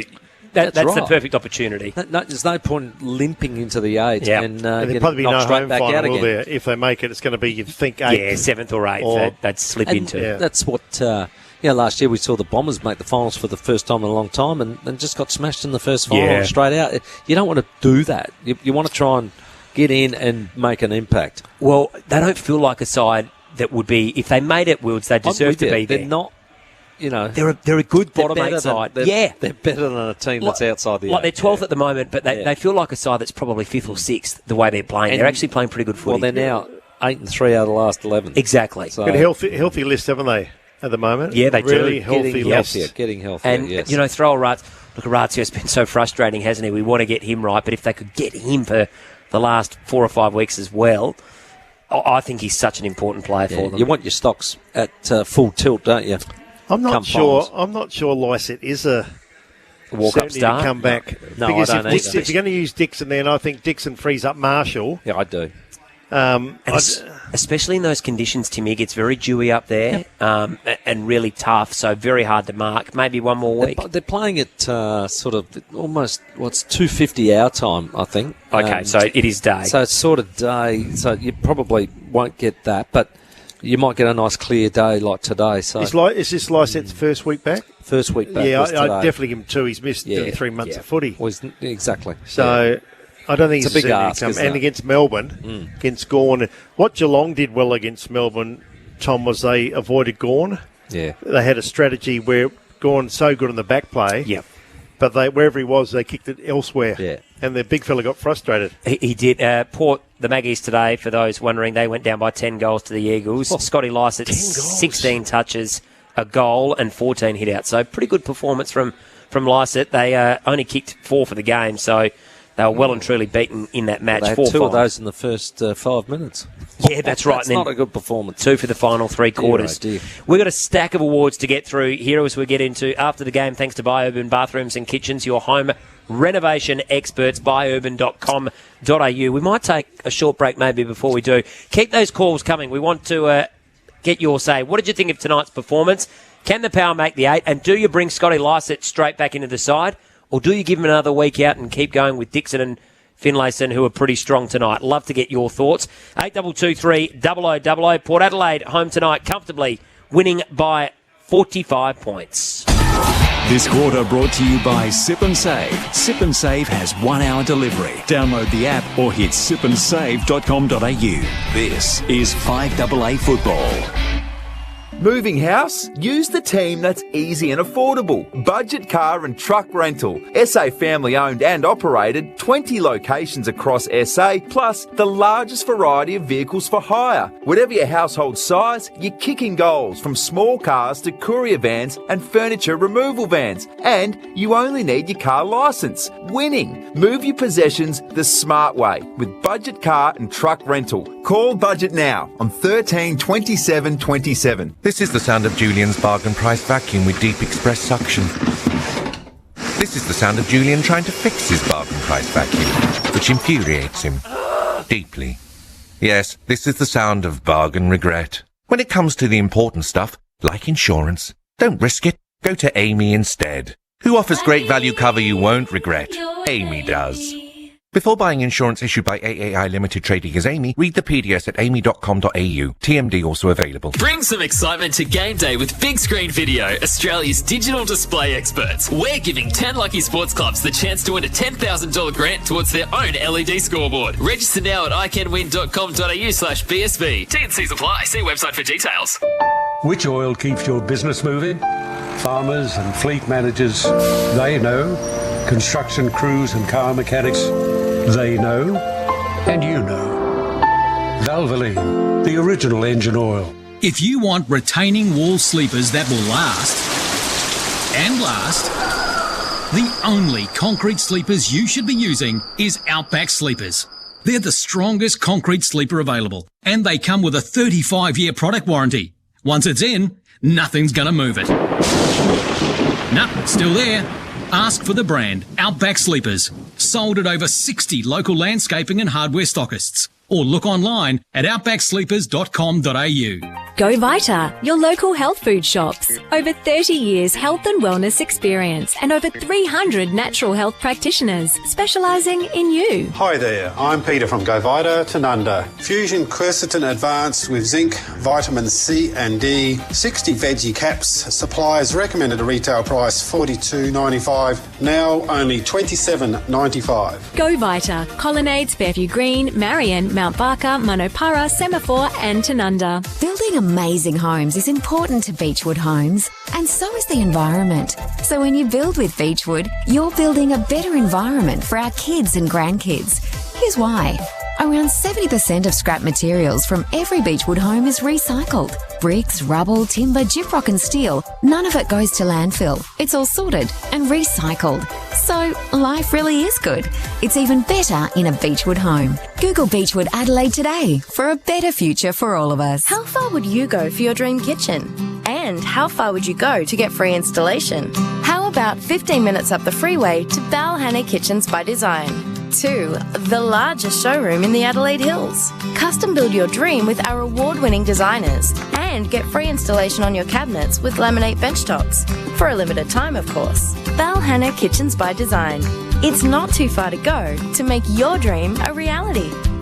balhannakitchens.com.au. This is 5AA football.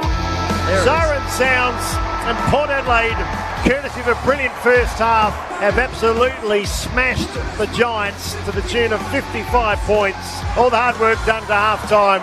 Wasn't a pretty game, but they moved to 8-8. The season well and truly alive. This is 5AA football. Yeah, just one win outside the top 8 now, with results falling their way tonight. St Kilda belted by 41 points against Fremantle. We're in the post-game thanks to Bioburn Bathrooms and Kitchens. David Wildy, Tim Ginniver, Tom Wren with you. We've got Matty who's given us a call and wants to have a chat about the game tonight. Matthew, good evening. G'day guys, how you going? Not bad, thanks. Pretty happy to see a Port win, a good one, 55 points.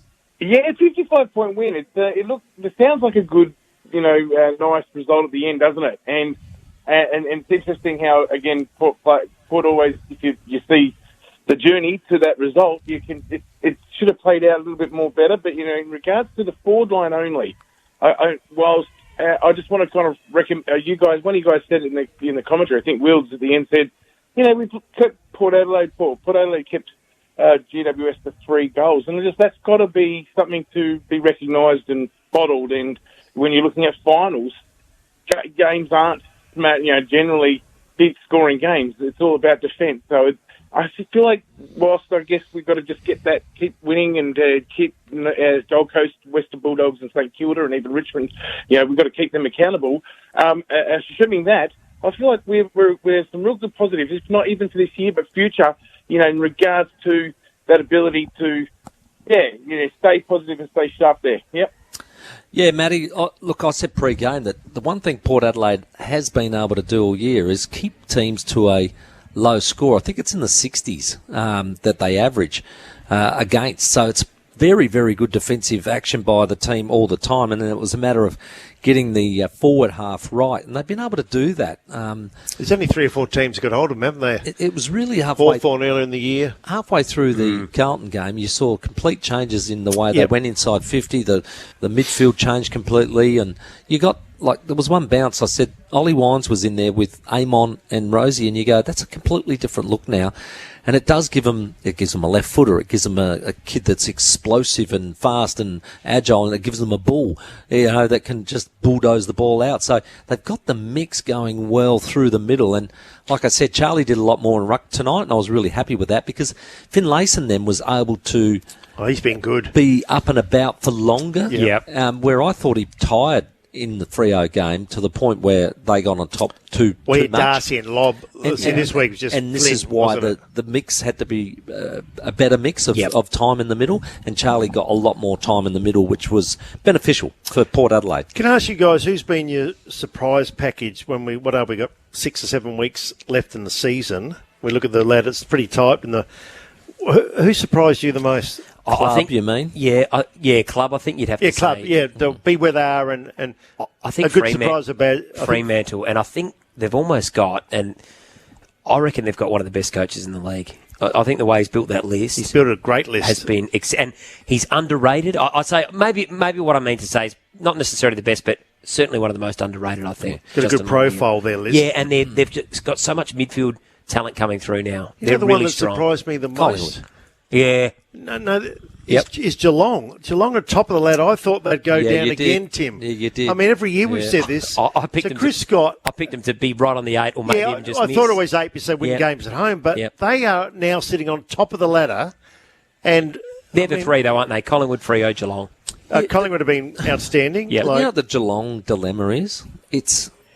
Finals catch them out. They win all those games at home, and it's a bit of a false economy because once they get out wider, and that was Optus because that's built basically the same as MCG. They struggle to defend on the MCG. They struggle to defend it, and because they've got older, slower legs, they actually. But they are playing a different style this year. Though. Definitely more through the corridor rather than the. Timmy's right. The big test is will it stand up in finals? It's getting on the big deck. But don't you like? I mean, they won the other night without Hawkins and Cameron figuring. Yep. It was guys like Close and Holmes and I like Close and Stengel. And Dangerfield looked good again. Had his buzz back. They didn't have Tom Stewart the other night. They seem to have depth when players go up, players come in. I'd say if you had a fit Melbourne midfield on the G, I'm tipping you still think they're the best? I'm still tipping Melbourne. And they were within a kick 10 minutes into the last. I still don't mind Melbourne, but, we'll wait and see when they get Richmond there. are resurrect. I mean, they lost today, but had they won today, they're right. Would have been well and truly in the. You asked the question. I think they're the 3 clubs that have probably impressed the most. Geelong, Freo, Collingwood. Yeah, outstanding. Biggest disappointment. Oh, I think the Bombers have got to be up there too. They've been awful. North Melbourne we expected. Adelaide, you don't throw in the contention because you didn't think they'd be that good. West Coast probably. West Coast, but they were decimated month. with injury. I mean, and their season was over. COVID stuffed them up. I think Essendon have been really poor to be where they are. Yeah. Hawthorn, we weren't expecting too much. And they've shown a bit, Hawthorn. They're tiring. They're young, I think. The other team we forgot that's been outstanding, they've got 15 injuries, is Carlton. Yeah. 15. Yeah, Michael Voss has done a good job. Most injuries out of anyone, and they're one game off top 4, or if they're not in the top 4. So GWS disappointing, clearly lost their coach. And I think disappointing. I think the Doggies too, you'd have to say. You hit it. Very disappointing. That'd be the biggest disappointment. Yeah. Grand probably going to miss the finals. Port Adelaide, if they miss the 8, obviously, but it's a failing, aren't they? Taylor too. I mean, first 5 weeks dreadful, shocking. It's an F. You don't get a bigger flunk than that. But the last 11 weeks, 8 and 3, you take that every day. They did have 6 or 8 players out early. I know can use it as an excuse, but it's a reason. It's not necessarily an excuse sometimes you lose your best That's player. it, yeah. It's a reason. But people are listening on their way home probably saying, are you splitting hairs? It's fascinating, isn't it? It's so close. What Carlton have got, if Wiedering comes back, they've got the two big key forwards. They haven't had a ruckman for get Pittonet back, and their midfield getting George Hewitt and Chera. The complements Cripps and others. Tricky game for them tomorrow. I think West Coast have been better in the last 3 or 4 weeks. Over there, this is a real test of their maturity, I think, tomorrow. Looking forward to that one. Timmy, we're going to put you on the spot now. Awards? Should we get to it? Yeah, go for it, mate. Hey, you never put him on the spot. Yeah, exactly. I've never seen you on the spot ever. No, I've never. He is a very... Speeds up here, David. Oh, yeah. He thinks on his feet. Wouldn't like to play poker against Timmy G. He'd be a very good player. Well, we heard where someone had a royal flush today and it was exactly. It was all heard that, but I wanted it. I saw the movie Maverick with Mel Gibson. Remember when he knew the card before he turned it over? Remember? I wish I knew that. Johnny, do you still count cards at the casino? I've tried. They've kicked me out a few times. I've lost a lot of money walking out of there. I tried counting him and I lost count after. So there's 8 decks here, not one. I was looking for Dustin Hoffman. I couldn't find him anywhere. Anyway, we digress. Let's get into the goal of the day, boys. Thanks to Beechwood Homes, real custom home builders. It was a tough one because the Sam Powell-Pepper goal would have been goal of the day had it not been reversed and touched. So that would have been clearly a goal. Rosie kicked a couple of crackers, one on the outside of his right boot and that massive 50. But in the end, I went for Mitch Georgiades' last goal, the magnificent snap from the boundary line. The man with the yips just picked it up and didn't even think about it and kicked all the way through it. A magnificent snap post high. So Mitch Georgiades for the Beechwood Homes Real Custom Home Builders goal of the day. Good start, Timmy. Mark of the day, thanks to McGain Real Estate. If you're selling, they have the buyers ready to go. Mitch Georgiades, and I haven't got a stutter. It is actually him twice who has taken the mark of the day as well. So McGain Real Estate will be very proud of his efforts. Love what he does, the way he attacks it. As you said, Timmy, 192. I think Bontempelli's taller, plays midfield, but he's got beautiful hands. He's got to stay on with Tim. He's got to stay on the side. I would not bring Lysette back at the moment. Yeah, and they very well might not. There was some heavy. talk of him playing a few at Sanford level. So, Rising star of the day, thanks to Leader Computers. Yeah, look, it was a tough one today. It was a tough day at the office for Mead both or Burgoyne. Mead and Burgoyne, but they both had 12 touches and looked okay. I thought Jace Burgoyne just with a couple of the nice things, the pirouette out the back there, and he just showed a bit of his class, and he was involved in nearly taking a mark of the year again, but he just poked that one out for Rosie, who picked it up and snapped it through. So it was Jace Burgoyne, and that was for thanks to Leader Computers, Australia's largest Australian-owned PC manufacturer, based right here in Adelaide. Both father-sons, Wilds and Timmy, can they both play more than 100 games? I think they can. I've seen enough from both. I like the way they move. I've got no doubt young Burgoyne can. Yep. And Mead's always going to be, to me, a very solid contributor. Like his work ethic's what Jackson has to isn't become is Sam Mitchell. That's what he has to become. Yeah. You know, brutal tackler, really tough can play inside 100 player. Because he's small. But he's both-sided. Yes. Just like Sam, left and right, and clean. He's with good his in hands. traffic. Very good. So they could easily play that's what he has to become. Tim, they're young enough. They got a decade in front of them. Long way to go, but I think they're well over 100 games. Both Two good picks. Long-termers. Yeah, I like that. Player of the day, thanks to Chanella's, your local market. Well, I love Chanella's, and I don't know if you've ever been there, Tom, but I'll take you. Yes. On Prospect Road. Know the family well. And I'll go with you. You'll come as well. I'll meet you there, actually, because we're sort of halfway. Yeah, it did cost me a fair bit last time I took him there, so I'm happy to do it again, though. Still trying to get the pitch of you counting the cards. All quality products at Chanella's. It's best and fresh. It's a way of life. Look, guys, there was two standouts. Clearly standout players. Then there was a lot of players I probably have to